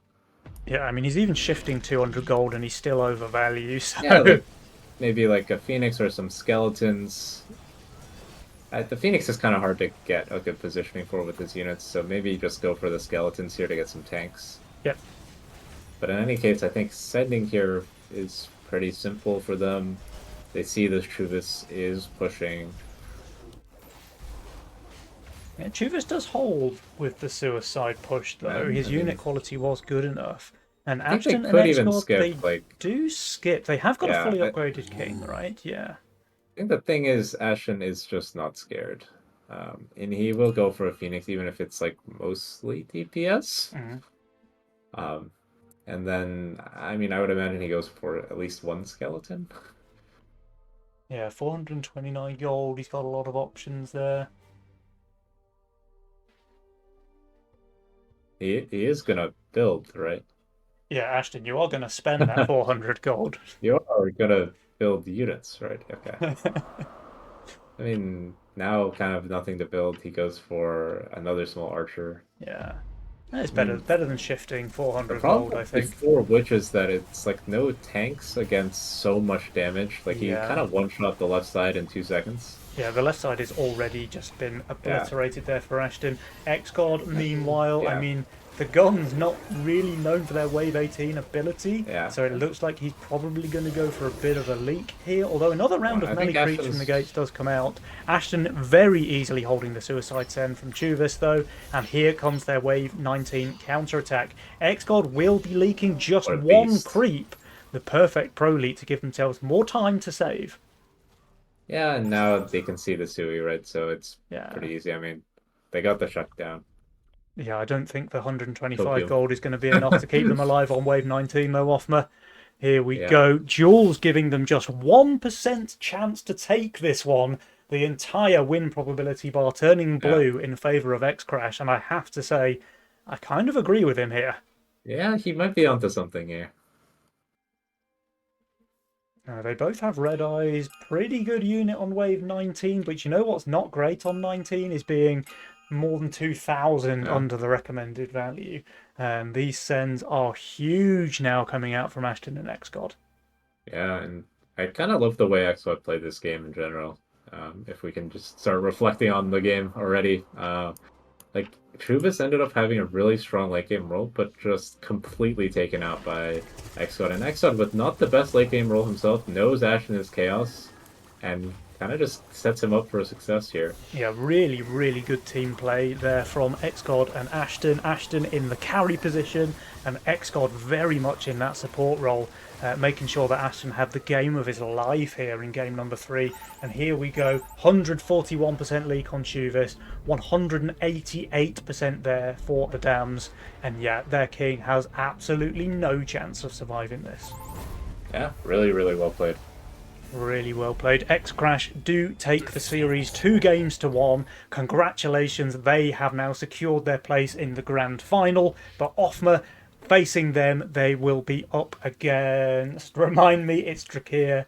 No, it is Atrocity and Atrocity Fine, and right? Fine. Yeah. Look, I'm getting old, man. It's difficult to remember things that happened 10 minutes ago, you know?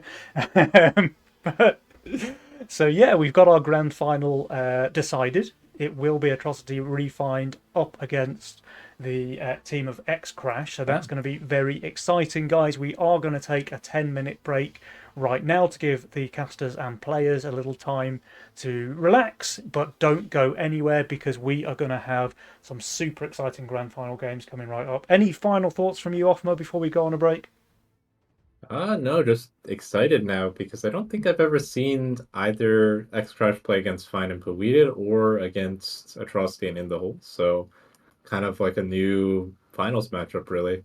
Yeah, really, really, really good match, I think. Four very, very well accomplished players, and it's certainly going to be an exciting one to see. But, guys, just to make sure that you stay entertained during this break, I am extremely proud to announce the world premiere of Nictier's new banger.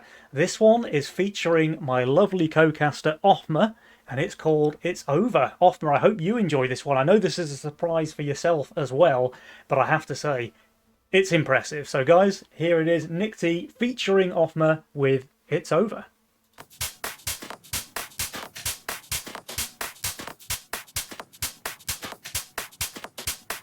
Hello, my dear Poofmas.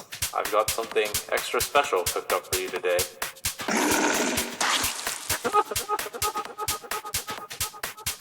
This is an insane Mimic farm, holy moly. 3 full slime siren hatches and it's eating everything. 60 gold, 63, 69, oh my god, 75 gold, 75 gold. On wave 7, holy yeah, that's insane. I got one more. Wow. Well, he has a full DK off of that. A full Dread Knight on wave 8 because his Mimic gave him 75 gold. Holy fuck.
A full Dread Knight on wave 8 because his Mimic gave him 75 gold.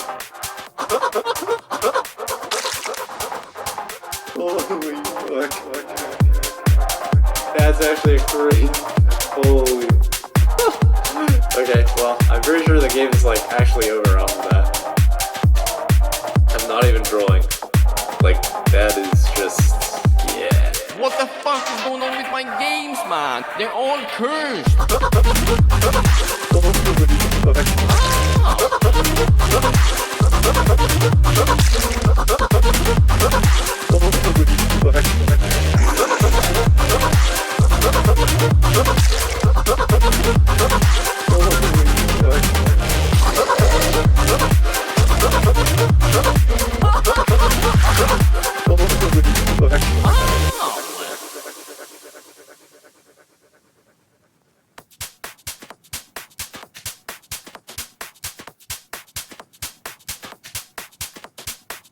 Hello, my dear Poofmas.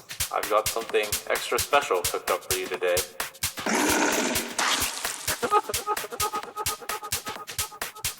This is an insane Mimic farm, holy moly. 3 full slime siren hatches and it's eating everything. 60 gold, 63, 69, oh my god, 75 gold, 75 gold.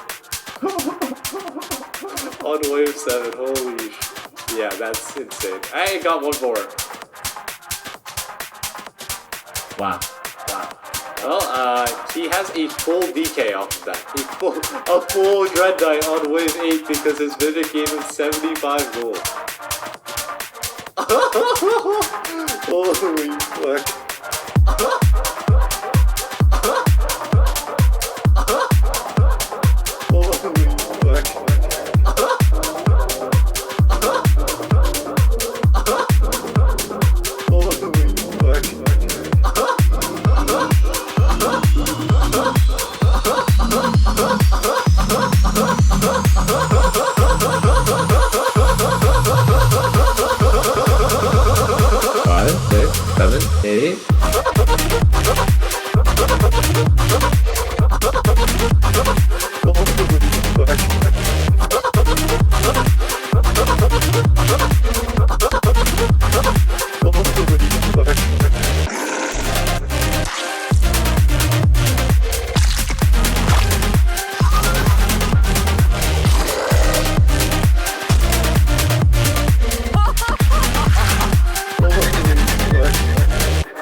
A full Dread Knight on wave 8 because his Mimic gave him 75 gold.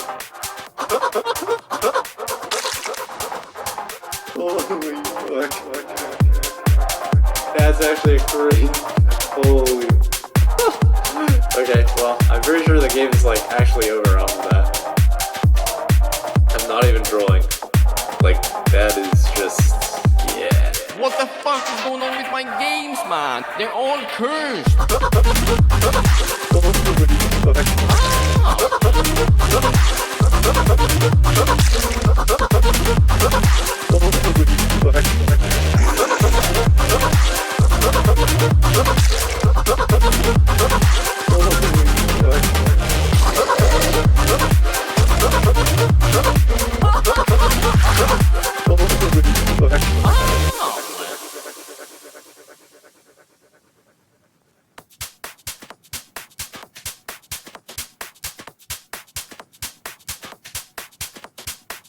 Hello, my dear Poofmas. I've got something extra special cooked up for you today.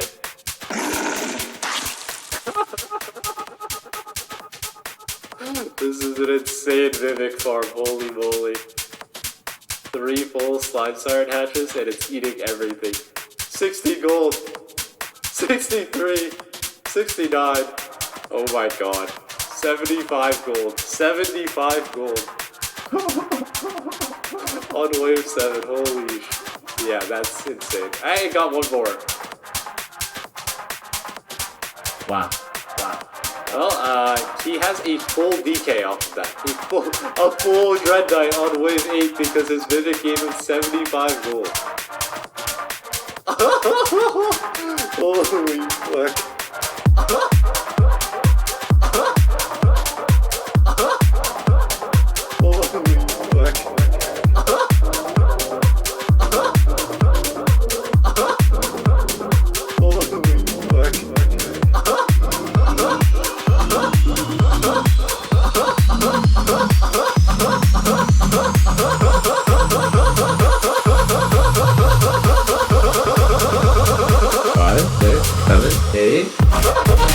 Alright guys, welcome back. I hope you enjoyed the song. I think Nick Tier somehow manages to outdo himself every single time he comes up with a new banger. Offme, your vocals on that were impeccable, man. Thank you. Offme, though, we have a game ahead of us. It's going to be the grand final matchup now between X-Crash and Atrocity Refined. This is going to be a match for the ages, I'm sure. I've got no idea which way this one's going to go. I'm certainly hoping for all 5 games to be played out. This is going to be a really close series, I think, between these two teams. And look, all I know for sure is it's going to be extremely good Legion gameplay. Yeah. What are you thinking? Yeah, I mean, I'm just going to be... Sorry, I just saw Atrocity's comment. I'm going to be looking to see how Fine and Atrocity can shut down Ashton. Because I think everyone knows kind of that's how it's going to go. So... you want to spend a lot of your early game thinking like the person sending him has to be like, how can I stop him? And the guy receiving from Ashton is like, how do I try and match Ashton because I should be getting a lot of income sent. I should be able to push. But you saw Adam is like was keeping up really well and then get caught one time by Ashton skipping a wave. So very, very tricky play style to play against. So we'll see how they do. Yeah, and here's the thing, Offmer, because you do expect that from Ashton and XGod, that Ashton's going to play the carry role. But guess what? XGod absolutely capable of filling that role as well, if that's what the situation warrants. So, Ashton comes out with a tough late game role, something that he can't really scale with too much. They can swap roles.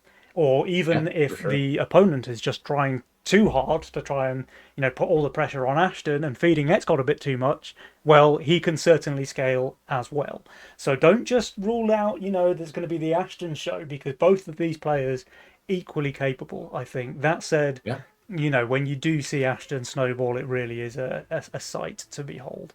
But on the other hand, we've seen Atrocity and Fine play 3 extremely powerful games in that first semi-final against Drakir and Lucy, securing their spot here in the grand finals. So look, Drakir and Lucy certainly not an easy team to beat either, and the fact that they kind of handled them pretty decisively, I'm going to say. Even the game that they lost, remember, they were like really far in the lead. So I don't know, man. I just think this is going to be a really intense matchup between these two teams, and very eager to get things underway. The teams have already started the lobby. So guys, your March Nova Cop Grand Final is about to begin. We've got Atrocity Refined on the left, X-Crash on the right. Game number 1. Oh, let's go. So maybe this is why they kept snelling Atrocity in the semis. Atrocity with the Fiesta snap pick here, and Fine on that Cartel. A really good mastermind pairing. One mastermind that hopes to leak a bit in the early game, and one that has the bonus income of Cartel and a really strong early game cover potential. Yeah, and Fiesta is a great choice, especially if you want to try and take someone out of the game. Can be a pretty nasty mastermind for doing that. His role isn't amazing. Like, he has a cat, I guess, for Fiesta, but nothing too crazy. XGod looking like he wants to have the Whirlybird and the flowers as 2 options, and maybe he's going to go digging. Yeah, he's just making sure that he has them in a place where he's happy and fine. Just going with the Warp Wing opener, so very stable there from him. Yeah, he seems to like that opener quite a bit. And he has Warp Wing Howler again, like same as he did in the semis. See if he goes for similar greeds. He might get caught like he did last time on 3. So it's going to be double cap for Atrocity. Not that good of a role in general. So we'll see what he chooses to do with his Fiesta. All 4 players just going for king upgrades though, so Atrocity getting away with murder here on his Fiesta, and Ashton likewise with the gate card opener, by the way, would have leaked to a snail as well. So let's see, with the double cat opener, this should be, what is this, like 3-4 creeps that leak? Yeah, I think it's 3, yeah. There's the 3, okay. Solid one. And he's going to stay 5 workers, respecting that XGod is going 6 workers and is able to send him 40. So, pretty smart there.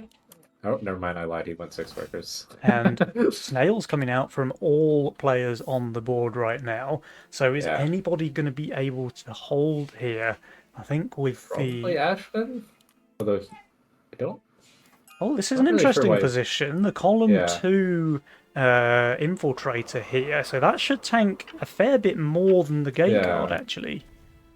Not really sure why he chose this, but maybe we'll see it with the later Unity builds. It's actually a perfectly even split. Okay, never mind. I would assume XGod leaks small to the snail. Obviously. Oh, Atrocity, he did not leak small. That's 100% there from him. XGod 33, so he's completely happy with that. And Ashton easily holding here with the infiltrator ad. I think that's just a bit of a knowledge gap that he doesn't realize that XGod is just always going to go 6 workers and send 40 on him. I mean, there is a mind game involved, but I think playing around Snail is super reasonable. And because this is the worst case outcome. Like, holding is a lot better. Yeah, or leaking a couple of creeps instead of Yeah. literally all of them. Xcode, on the other hand, might be leaking everything as well. I'm not sure why he felt like he had to go 7 workers now, but he has Garg at He's found the least, so gargoyle. Yeah, that's kind of. maybe he can be okay. Yeah. Fine can That, send triple snail here though if he yeah, wants to. that's the worry.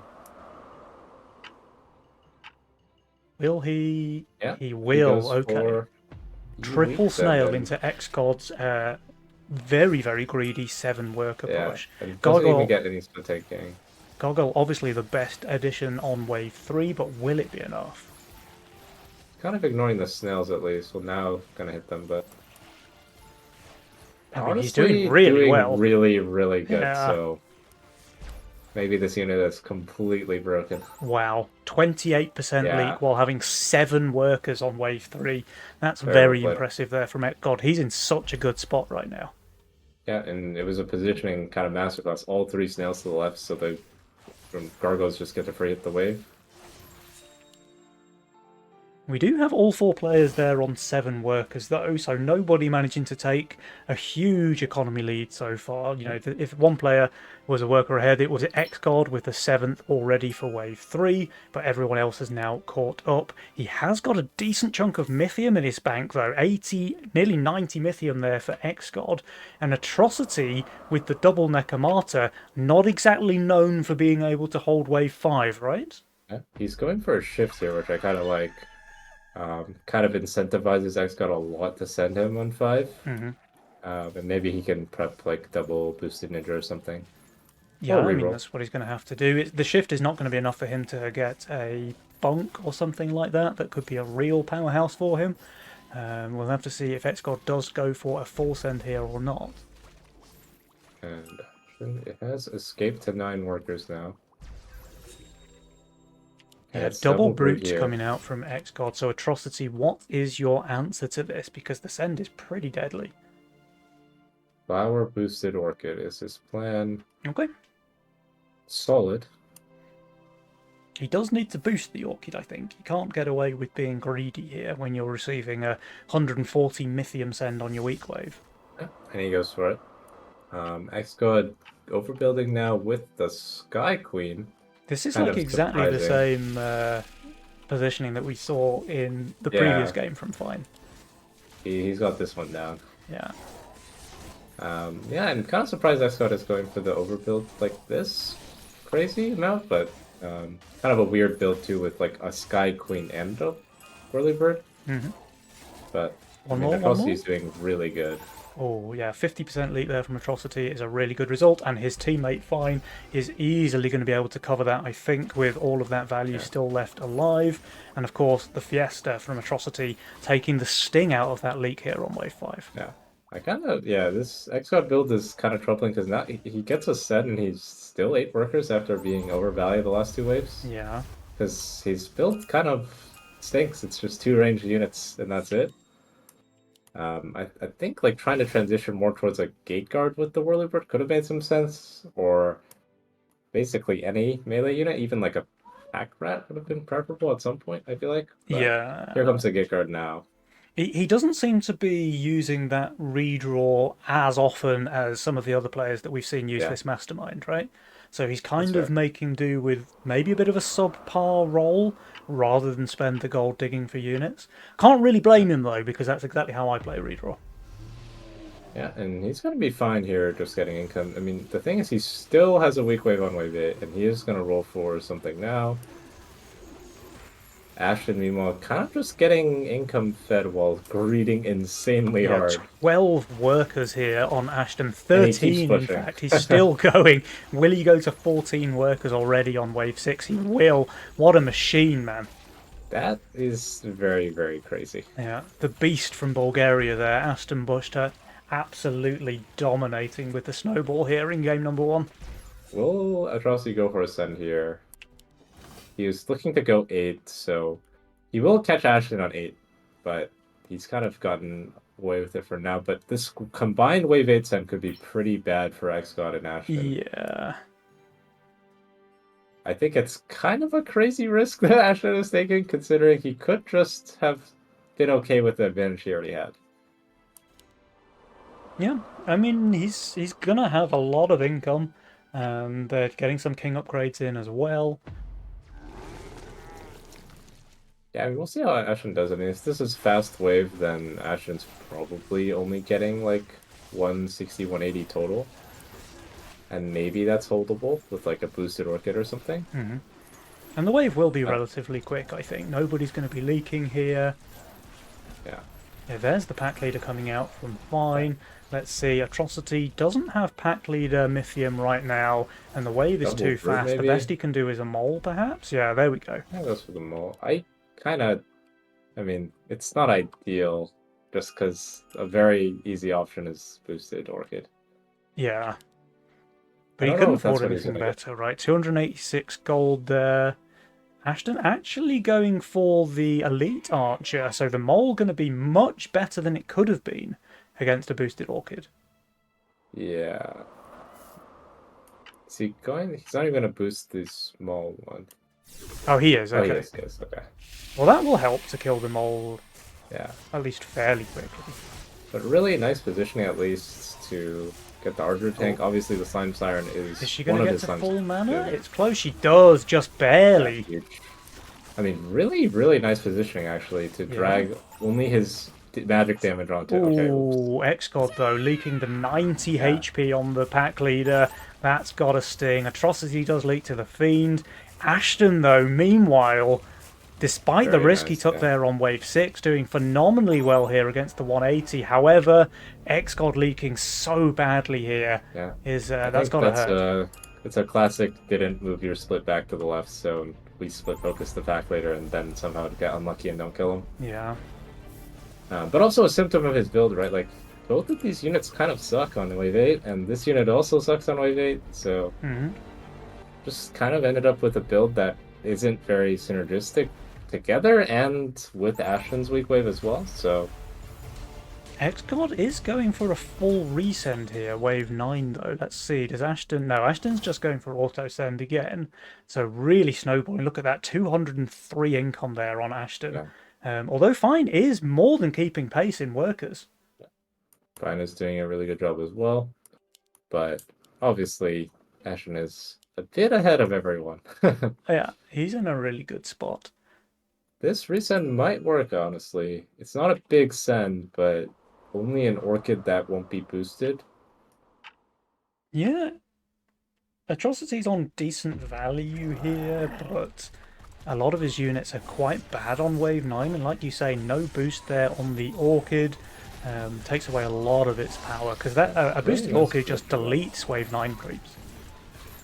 Good positioning, but I don't think it's quite enough. I mean, he is Fiesta, but Look at the gun! Split tanking yeah. there was pretty much perfect for him, but still, it's a 75% leak here on Atrocity. Luckily, Fine is able to cover only receiving the income king here, so there won't be any more king damage, I don't think. Maybe a tiny I tad. mean, the game is very warped, right? Like, Exod is quite a bit behind the Fine and Atrocity, actually, but Ashen is obviously quite a bit ahead. Yeah, he's in a really, we'll see how really they can good play. spot.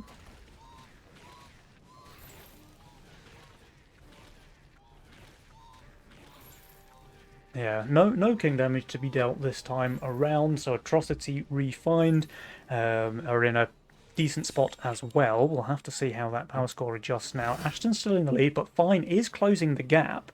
He's on 20 workers, but so are both members of Atrocity refined. Ashton's still managing to maintain that income lead. Oh, but here's the thing, Offmer, I completely forgot that Fine is playing Cartel, so the fact that he's just...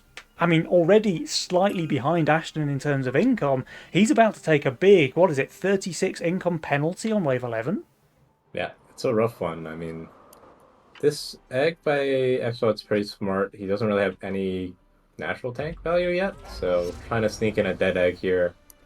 And looks like, oh, well, you hope it will die. It's going to die at some point. Perhaps next wave. Oh god. Oh. X got very concerned as well now, but I think it'll be fine. Oh, yeah. it does just very barely die close. to the last tap of the boss. And yeah, wow, X-God they saved. really I needed guess this tank. They believe in the Dark Ritual, and that's why they go for the save? Like, they have to Okay. DR now, right? I mean, surely they have to look at their values here. They're so far below. I mean, he has DR into Hardened Golems. That could be a nice little trick from Hmm. him. Ashen has DR into Boosted Orchid, maybe? Oh, they need to do something. They Yeah, Ashton going for a Harbinger another here. Harp, sure. At least there's no offensive spell besides Snails, but I don't think they're going to take it. Yeah. So triple Dark Ritual, and we need a build, though. That's always important. Okay, goes for an LOD, actually, and he's kind of just going to sack his Archer here, I think. Just use it as a I tank. think the Archer's going to be okay because the Pierce Yeah, damage actually, goes wait, down real quick, and now the Archer's just tanking those Robos really nicely. Yeah, that Buzz actually, the super high split Buzz is actually really, really perfect for Yeah. him. The Harbinger just barely gets out the second summon on the dog, and That's look a at this, hold. Ashton making it look easy. 360 Mythium, what? How X-God, actually, he's doing the same in his lane, so A both beast. members of X-Crash pulling Yeah. off very impressive Wave 11 holds here, and that Yeah, puts and them the in a game is really strong spot. very, very hard now. Like wave 13 or 14 is coming for sure now. Yeah. And Ashen has 30 workers, X-God is 26 workers, and just when you think X-God is a little bit out of the game, he snacks the full power Mercsend and takes over. Like, the dead egg was very important for that as well. Yeah. So well played to him. Yeah, really good presence of mind there from X-God to go for that dead egg play on wave 10. He would have been in real trouble, I think, on wave 11 without something like that.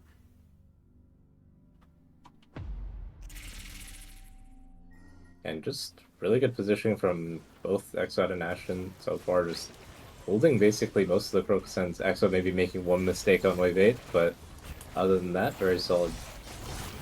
Double gun from Atrocity. Do they want to just go 13 into that? You could also go 14 if you want, because they have the Orchids. Looks like it will be 14. Maybe just protecting a 15, because Exod's not the best there without like fishing for OT or something. Fine, going for some king ups here. They are trying to take a risk and skip and try and hold, but they're about to go minus a million gold boosting. Oh, and Ashton just re-rolled into that Doomsday as well, just for good measure. Yeah, this roll is taking over. Doesn't need the chaos this game. Yeah. Oh, we even have 60 gold spent on Shuriken Yeah, boost it's rough. here for Atrocity, so against No another- Send, that's got to be quite painful. Yeah, another 25 over here. It's Exod pinging it. Yeah.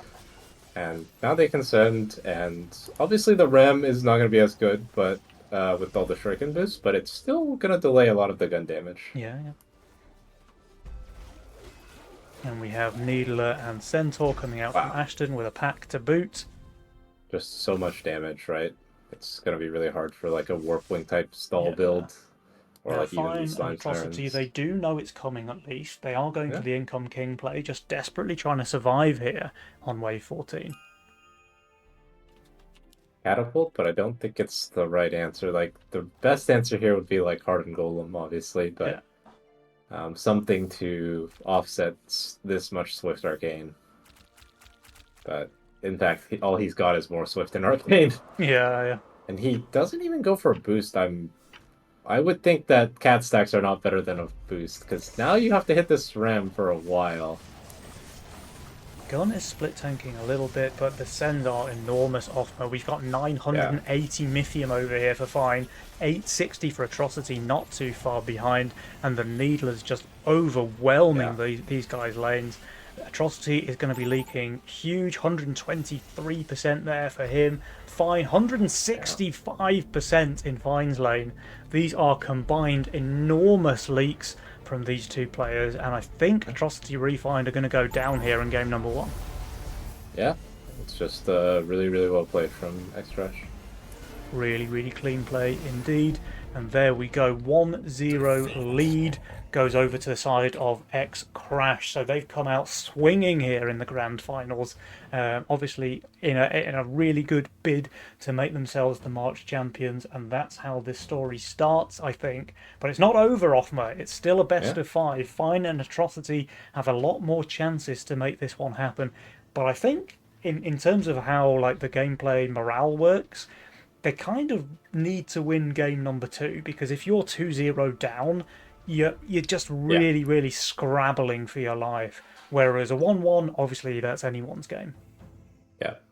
And I think the might want to not play Fiesta Cartel, because Yeah. it doesn't seem like they were able to create any meaningful early game advantage. So I kind of prefer them just playing normally. It seemed like they were very strong just playing the early game themselves. So nothing crazy needed to outplay them, I think. Yeah, where did it all go wrong there in game 1 for Fine and Atrocity? Was it just the Ashton show taking over?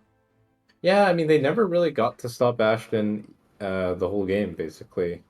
He kind of just was turbo greeting, and the X-God was starving the Fiesta player. And I mean, with Fiesta, if you aren't the one controlling the pace, you're kind of doomed, right? Like, Yeah. he was on value Fiesta basically after he did okay against Double Brute on 5, but he still leaked and never really got a crazy push off with like the cats or anything. So maybe he had to go for something more risky and like start pushing a little to no send, but those kinds of plays are really hard to make.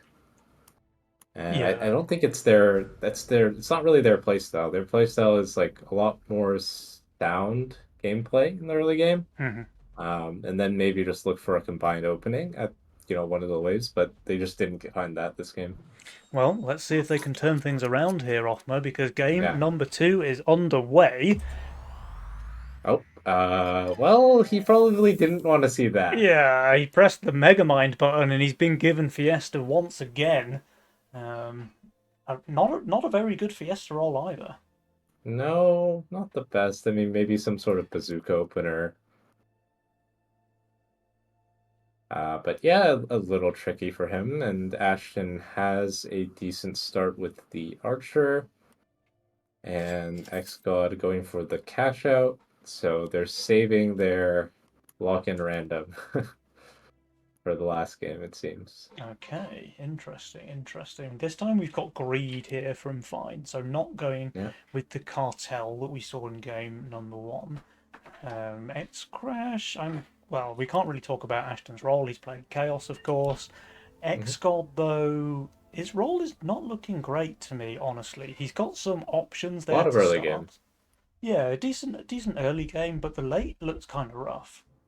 Yeah, like maybe he can pick like some sort of white main grab build or some sort of like Sea Dragon Warpwing stall build, but it's gonna take a lot of gold to get there, and he's just gonna go for like a pretty simple like early game plus tanks and Harpy, and doesn't really have a 13 answer, doesn't really care about it. Crossy going for the double bazooka Fiesta here. Double bazooka with a Peewee as well. Let's see how well this one does. Peewee tanking really well here. Yeah, looks pretty solid to me. Even one more? Not quite. But 25% is not too shabby at all for Atrocity. I didn't think he had a great Fiesta roll, but he proved me wrong. Yeah, I mean, Bazooka's pretty solid, but the rest of his role leaves something to be desired in the early game. Yeah. He doesn't have, like, a cheap Pierce unit, which is usually what you want, but Peewee's good, Buckler can be good. How do you get to Pierce damage? I don't know. Maybe just a gun on 7 will be his best, or Doomsday. He does perfectly Fine. have the gold to add Whoa. another Peewee here as well.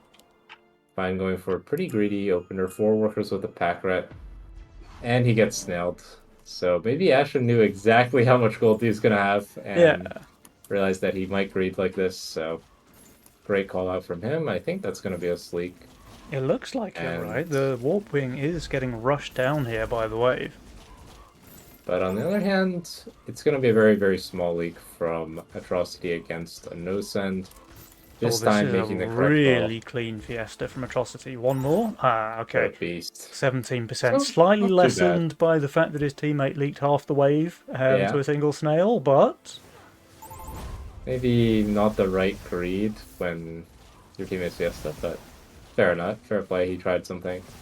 And Exod going for the Brute. Yeah, that one's a tough cookie. Yeah, Brute is going to be quite difficult for Atrocity to deal with. He does go for the veteran here, but Brute should be able to chew through that arcane armor relatively quickly. He's going to be able to add another snail as well. So Atrocity, who's minus 90 value here, should go for a bit of a leak, I think. Yeah, I would say so. Ashen, on the other hand, very interesting that he goes for a false mid, and I guess he just doesn't have money for anything else, but generally not the units you want to put together with the Archer. Yeah, and here we go. That veteran is just getting absolutely rushed down by the Brute, and the front line of Atrocity is crumbling. And there we go. He's actually doing better even than I expected. Almost killed one more. 64% leak there, but fine! Do you have to make me whip out the Waldo emote here? Oh, he's going to be okay, actually. No, he doesn't hold, but... Oh, he doesn't hold 9% leak, but fine. That's not good. We needed you to cover this one, buddy. Yeah, I mean, I haven't... So far, the Warpling does not look that good until wave 4, 5, 6, where his positioning looks a lot better. So maybe he needs to rethink his wave 3s with the Warpwing, because he's had some trouble there against the incomes. Yeah. And XCOD now 8 workers. Yeah, Ashton not far behind either there on 7, but so are both Fine and Atrocity. So despite the leaks, they're at least managing to keep the pace in terms of economy. Yeah, I mean, to be fair, he is leaking well. Wow. That's a lot of rats. Fine? I don't love his build, let me just say it like that. No. Not a huge fan. He is just getting income kinked, to be fair, but I don't think that's the build shape you want. No, I actually think he's really bailed out by the fact that Ashton goes income king here. Can you imagine this build on wave 5 when you've got like 5 rats on the field? Yeah, and Ashton here is not gonna be... I don't think he's happy he got skipped here, because pushing would have been kind of hard for him with his units. Like, maybe could have just went Gate Guard instead, but now it has the option, like, he can go Budman if he really feels it, but I kind of like Gate Guard plus Buckler more. But he's just going to go for the hardened Mudman. Oh, he is hardening though, but Atrocity is saving his Mythium, so Ashton could be in a spot of bother on wave 6. He will be able to add the Berserker, we know.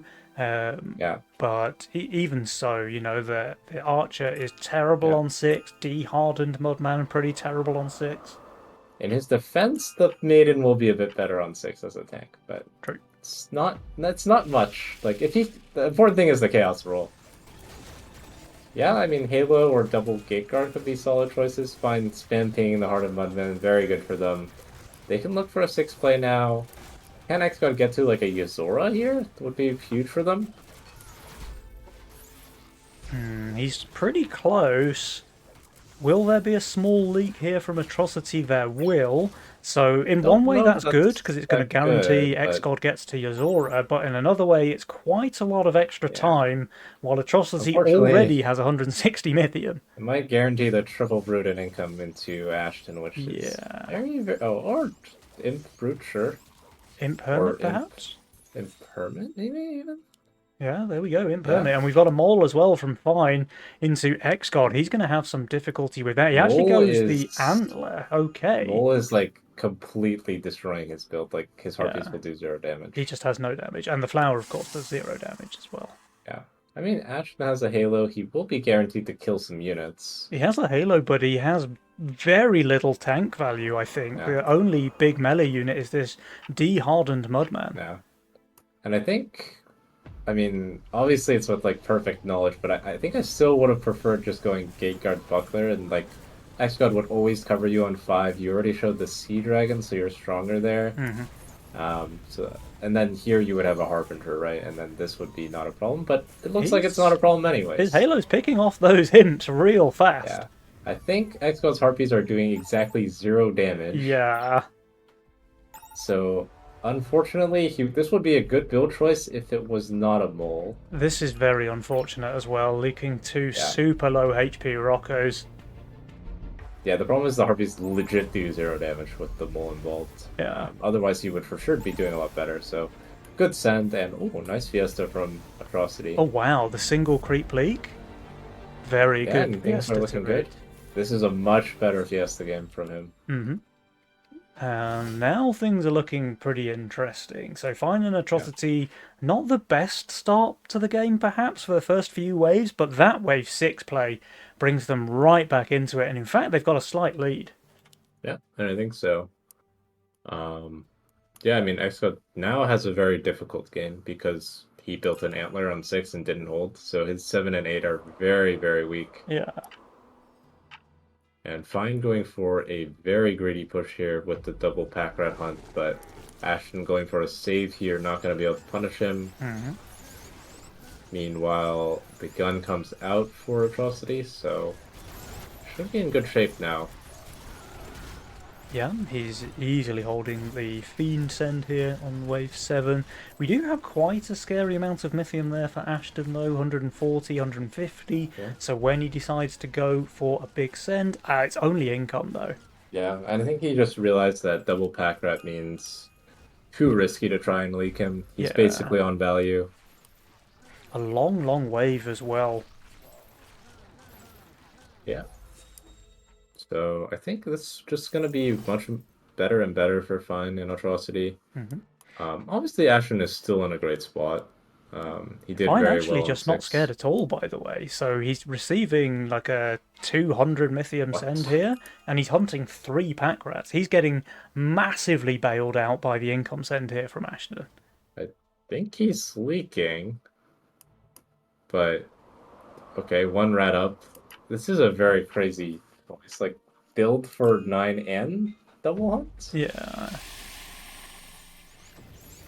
I mean, fair enough. But imagine if this was like a pack leader or something coming out from Ashton. Would be trouble. Really nice gun position again from Atrocity, by the way. Oh wow, yeah, absolutely juicy there for him. And is this even a leak here for Fine? Because Actually, yeah, this maybe thing not. just takes 0 damage from the wave, right? Yeah. Like literally, it does 0 damage. The Yeah, debuff it makes the actually Cobra does. do nothing. Yeah. And, I mean, pretty nice for him to get away with that greed. Yeah, absolutely got away with murder there, did Fine. Now and comes now they the go for Wave Power Ranks. 9 counter-attack. We've got Mole from both, Hermit and Robos as well. Will either member of X-Crash be able to hold here? I think Ashton will be fine. He has boosted Orchid. Xcod is in trouble though because Xcod is Mole definitely in Hermit trouble, completely destroys his whole build. He does actually, add sorry, he a has an Great Boar Avenger. here, so some nice tank value at least. But The thing about Mole Hermit into this build is like it's not actually that it's only good against the units that already suck here. Yeah. So the Halo was always going to be a good single target. The Mudman was always going to be a good tank, and the Chieftain would have been a decent single target option even if you wanted it. So I'm not sold that that's the best send into Ashton, but it may still leak him. Avenger pops off now, but doesn't get too many of those AoE slaps out. So yeah, Ashton is going to be leaking here to the 260 Mythium send, as is his partner Xcod. That's a 75% leak there. Ashton is doing slightly better, but still, again, leaking and not able to cover for his teammate. That's 50% there for Ashton. I mean, I think if you wanted to hold better here, Boosted Orchid is probably better than an Avenger, but maybe he just didn't feel like spending the money on the boost. And another Mole into... I mean, Mole is extremely good against X-God's units. Yeah, completely shuts down his DPS. They go for A a double pack full pretty well. send, actually. So yeah, we've got Mole into X-God. We've got Pack Leader into Ashton. This feels unnecessary, but it might work, so... Well, it might work in particular if Ashton goes for like an APS, which just feels like dead value here. Yeah, APS shift might not be the best solution here. He's going to add the Gate Guard at least. Okay, so no shift coming out. Maybe enough value, but pack 220 resend is a lot, to be fair. Yeah. Let's see. X-God does drop this Banana Bunk Sorry, here as 240 well. even. By the way, also weak against a Mole. Yeah. He should have enough single target damage to take down the boss this time, though. Let's see, with Ashton, the Halo is chunking down that boss relatively quickly, but will it be enough? It won't. Ashton is going for a leak here, wave 10, 69%. X-God, though, finally one member of the team has managed Yeah. to hold a wave. I mean, the thing is, I feel like that play is just unnecessary because, like, imagine if Ashen didn't have an APS and roll, he would obviously just build to hold here. Yeah. And then when you created the lead, you don't actually have that many king ups. Like, I feel like one round of income king made a lot of sense there. Jules is very happy with their position right now, though. With the Robo Army. okay, Robo Army picked up by both members of Fine and They're Atrocity. going 12? I would probably expect 13, honestly, but Ashton already Ashen showing is like this a Millennium. complete god on 13 is the thing. Yeah, And a complete dog on 12 as it stands right now. yeah. And X-God has completely Sui pushed for something, probably. Presumably for Wave 12 12 as well, right? Oh, Fine is going for an Yeah. egg here, so he's can be quite vulnerable on 12 himself. Yeah. I don't know if I think Robo Squad is actually better than PTA on 12. I mean, it is more Mythium, but I guess if X-God gets the Ram anyways, it's fine. But Yeah, it looks like he specifically does. in this instance, I don't know if two Robos is better than being able to pick the. I mean, he gets the Ram, so it's like doesn't matter. Yeah, But if he realistically needs Ram Mole, so let's see if he can get there. What? Find an Atrocity save here, Offma. Are we about to That see the leading is- team give away a game yet again? That is a crazy, crazy skiff when you see a Robo show up in your lane and you have an egg on your board. Yeah. And also when you saw that X-God was like minus Completely 300 Sui or so. pushed. Yeah, and they're like, even if you don't think that Robo is real, like, don't you think they would have, like, I mean, I would assume you think the Robo is real. No one is faking Robo Army. Well, but- Ashton certainly expects the send here on 12. Yeah, I think I would too. Yeah. Fine is on value, but 275 of that is sat into this egg right here. So do expect a lead. The Gon is down there for Atrocity, so that's all of his damage really. 520 Mythium, too much for him to deal with. And over here, Fine is getting overwhelmed as well. 111% leak there for Atrocity, 25 gold shutdown. Fine, not far behind. No shutdown bounty on him though. Yeah, I mean, just like unexplainable risk taking, like just Do they survive you- here, Offma? They don't have barely they any have king zero upgrades. king ups.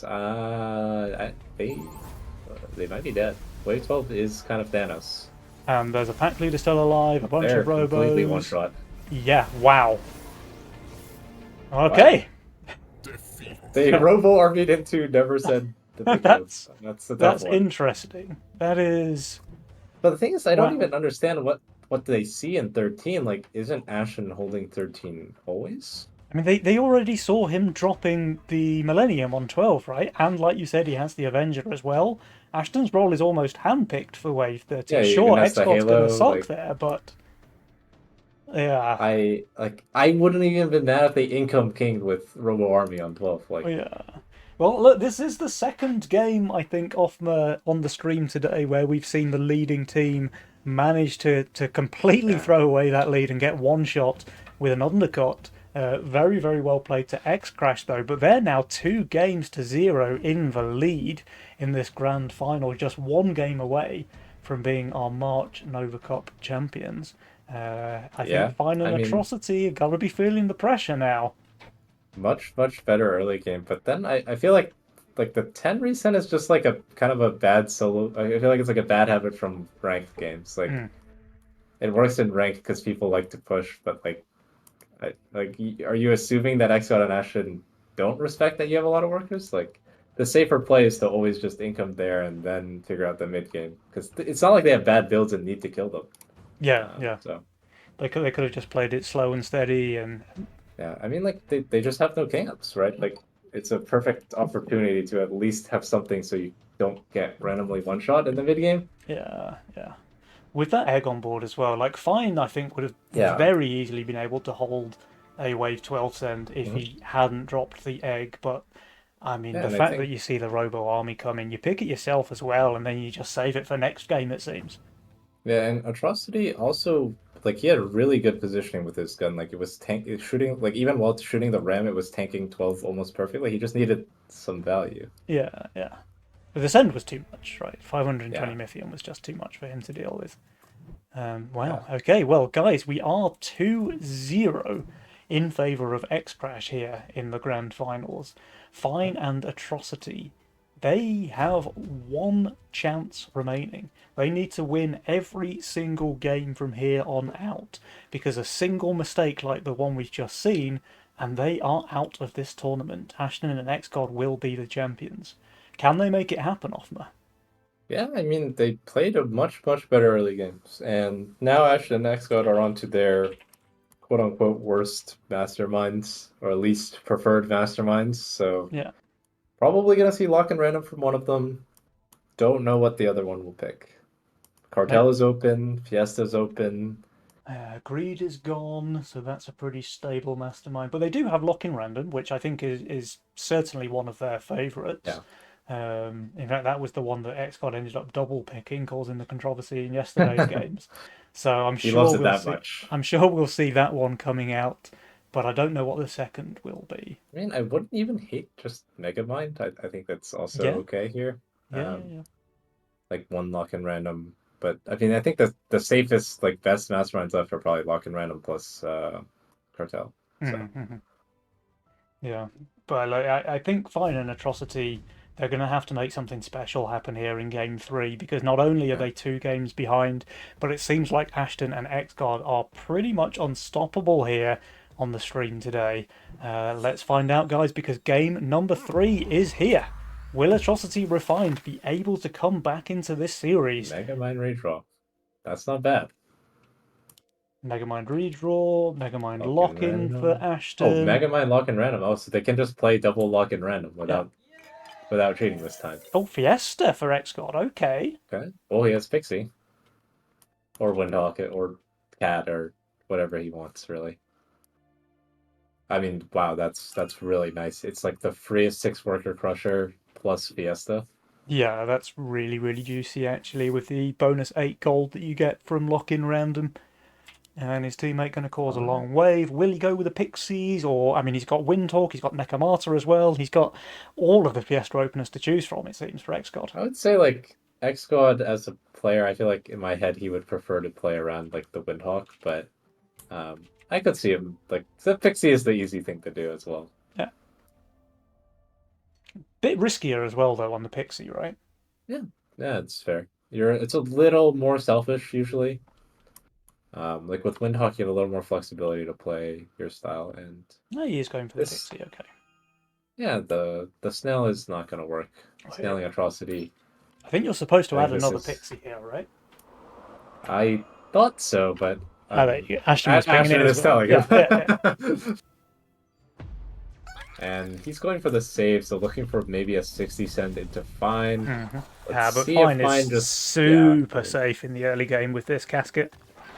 Yeah, I mean, he can even just stay 4 workers, and I don't even hate it. Like, why not just respect this, because this is going to be a long wave.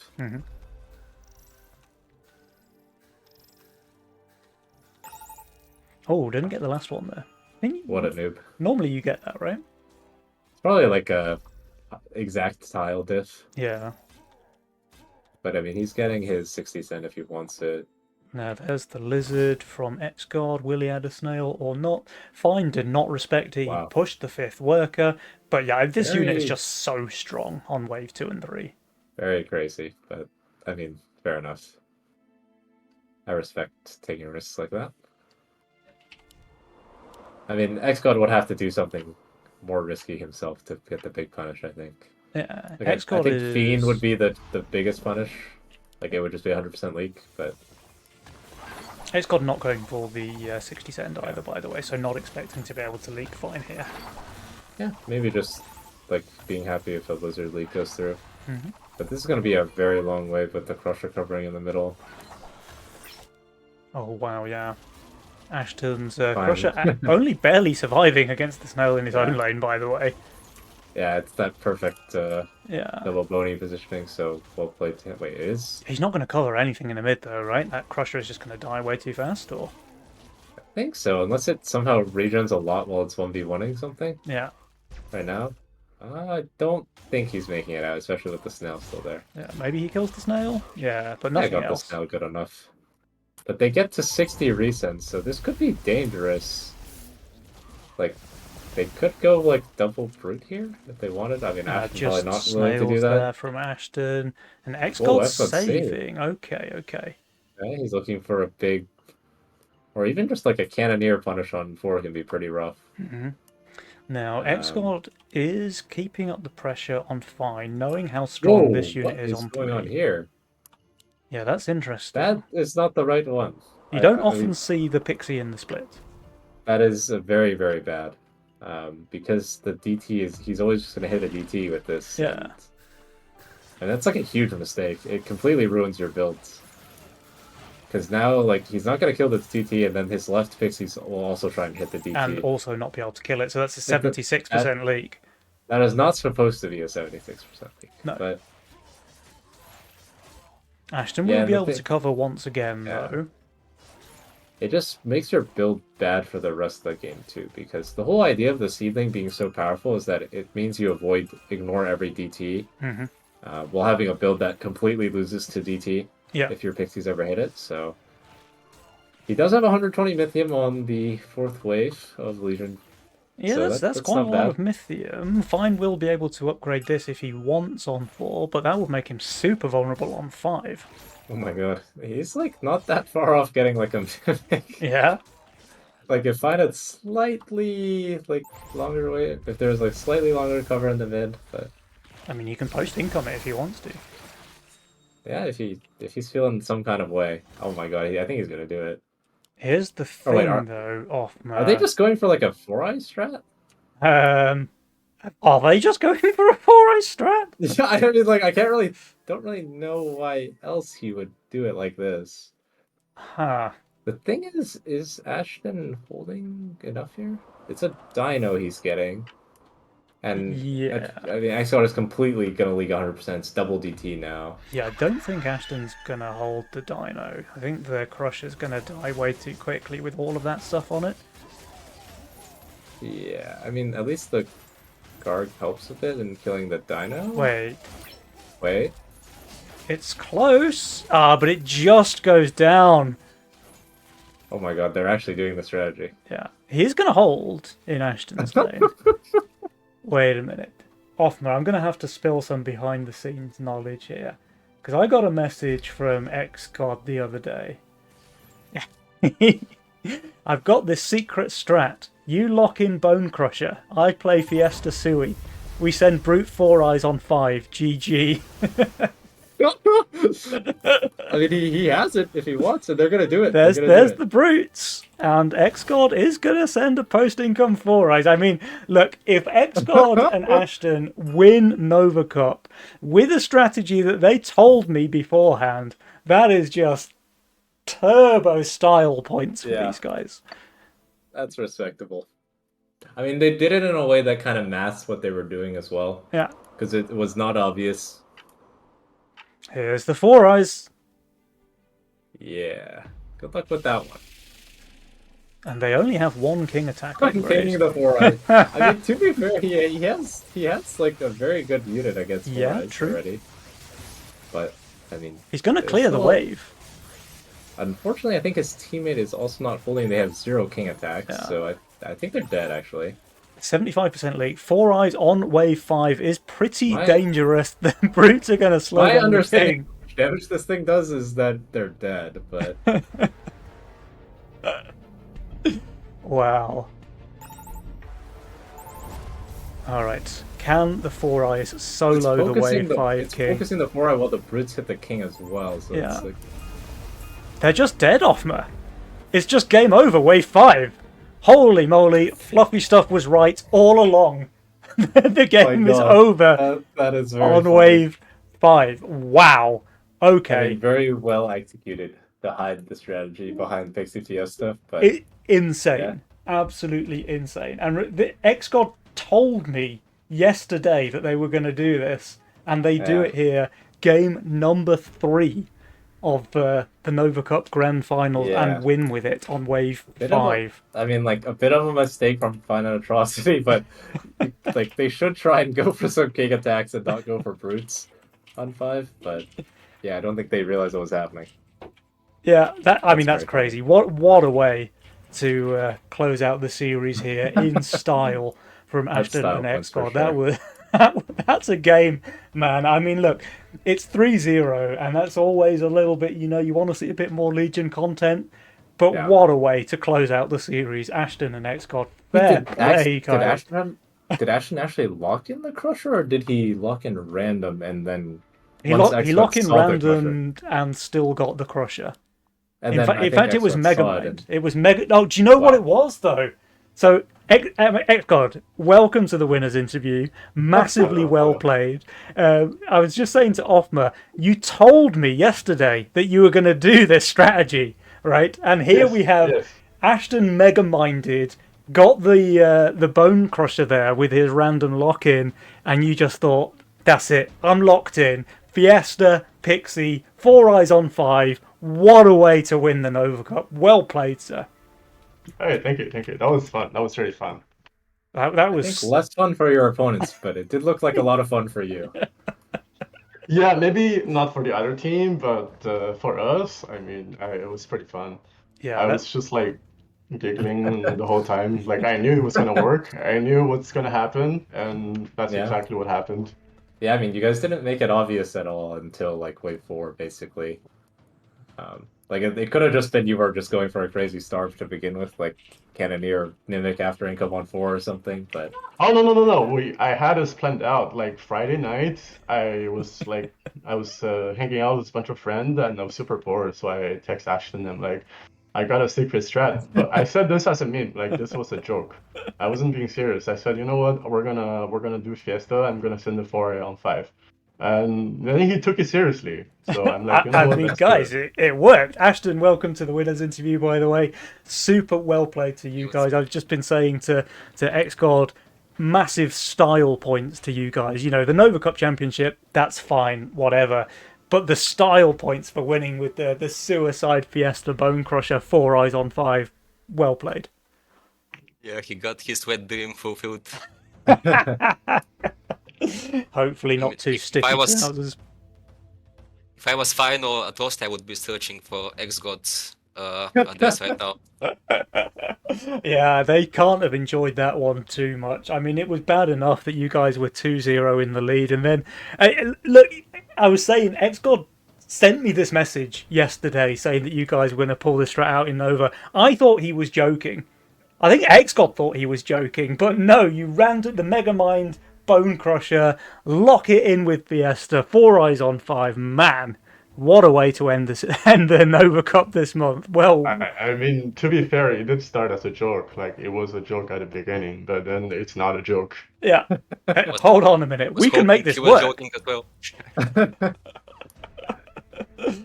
Wow, very, very impressive stuff, guys. And yeah, look, pretty disheartening way to go out for Fine and Atrocity, but big respect to those guys for making it this far. They played super, super well in their semi-final, and unfortunately you guys were just the better team on the day here in the grand final, with a very, very well-deserved 3-0. Look, a bit of cheese there in the grand final, in game 3, sure, but game 1 and 2, really clean, really, really well played, Legion, and a very well-deserved victory, I think, for yourselves. Thank you, appreciate it. And how do you guys feel about the meta right now in Legion? Like, are you enjoying how back and forth it is? How certainly seems more aggressive in the early game. I mean, honestly, for me, every patch has their strong points and weak points, and no one is completely satisfied with any patch. So whatever like patches or fixes the devs gonna give, people are gonna be complaining no matter what. Mhm. And me personally, I'm okay with this patch. And I think the important thing is whatever changes come next, the best player, the top player, they manage to adapt to it. And yeah. Yeah, thank God for this new patch. All the tier 6 buffs and the Disciple you can hold once again in this game. Otherwise, in the previous patch, I was legit hate gaming every game, going mad. How can I not win a single game? Yeah, yeah. So And it's much better. one thing as well, I think that's a massive difference is just how strong undercutting seems to be in the mid game now. So that was something that you never really saw too much in the past, the last couple of patches, where there was a lot of like overbuild and starve and this sort of thing. But now we see a lot of like heavy pushing, big sending after a 1 or 2 wave skip, and very often it's successful. Like that game 2, you guys were quite far behind, but that big wave 12 send and you seize a victory, and we saw it in one of the other games as well today. So undercutting seems super strong, and I think that in particular makes Legion way more dynamic right now maybe than it has been for the past few months. And Yeah, for sure. and They I had kind of decent setup on the second game, I guess, so they couldn't quite send on 12, which is the OP wave at the moment, still, even after the... I'm still really surprised that they didn't, though, actually, because, all 4 players picked the Robo Army. They knew they're weak on 12. Fine had an egg on the board. And sure, X-God's got great units there, but Ashton, you weren't great on 12, I don't think.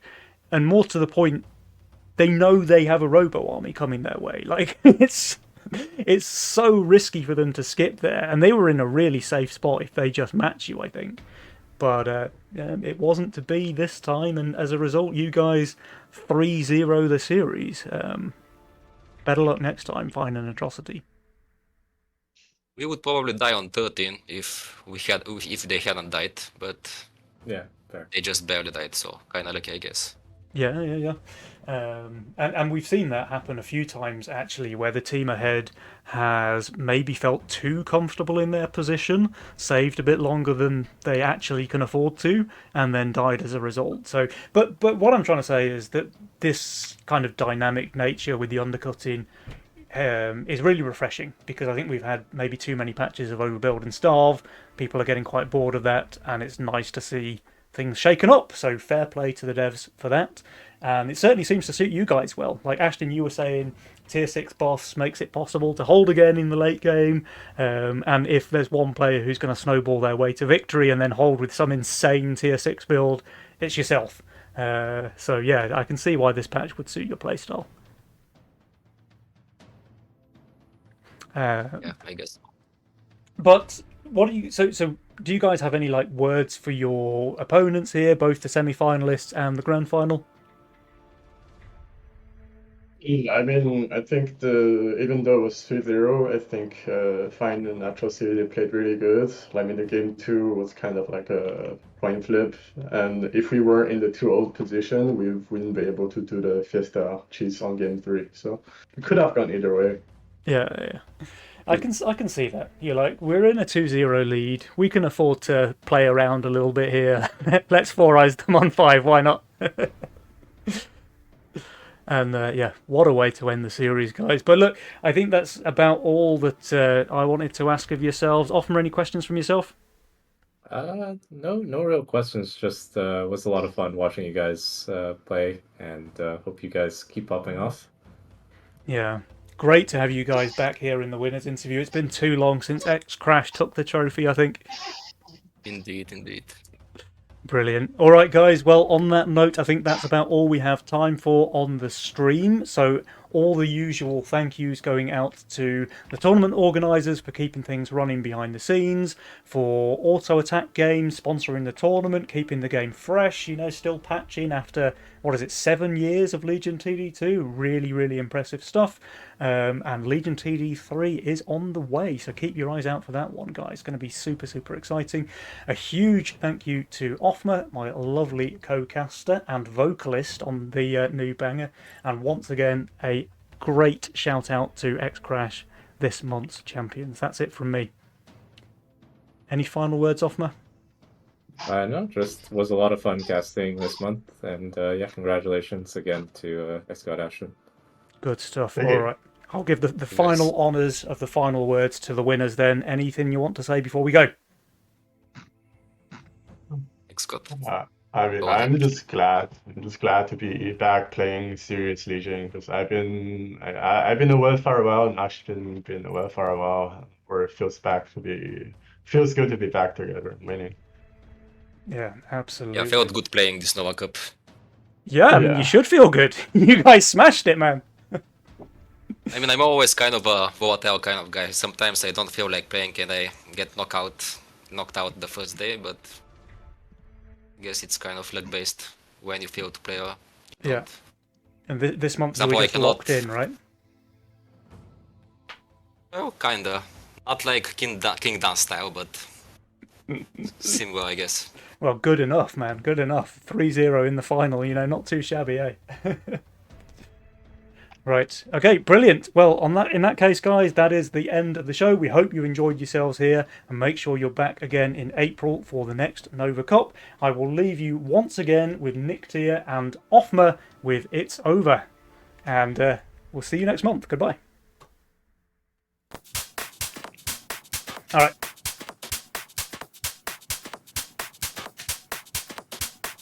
Hello, my dear Poofmas. I've got something extra special cooked up for you today.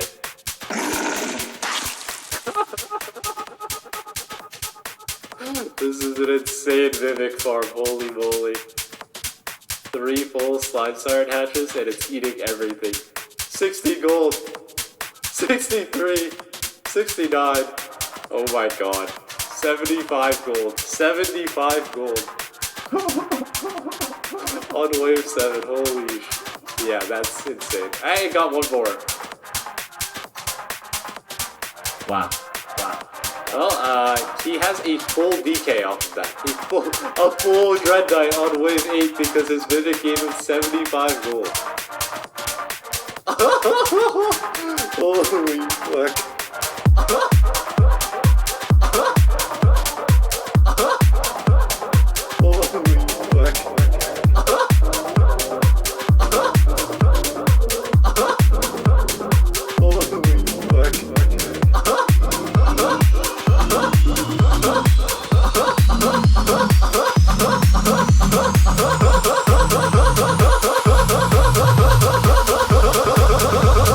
Five, 6, 7, 8.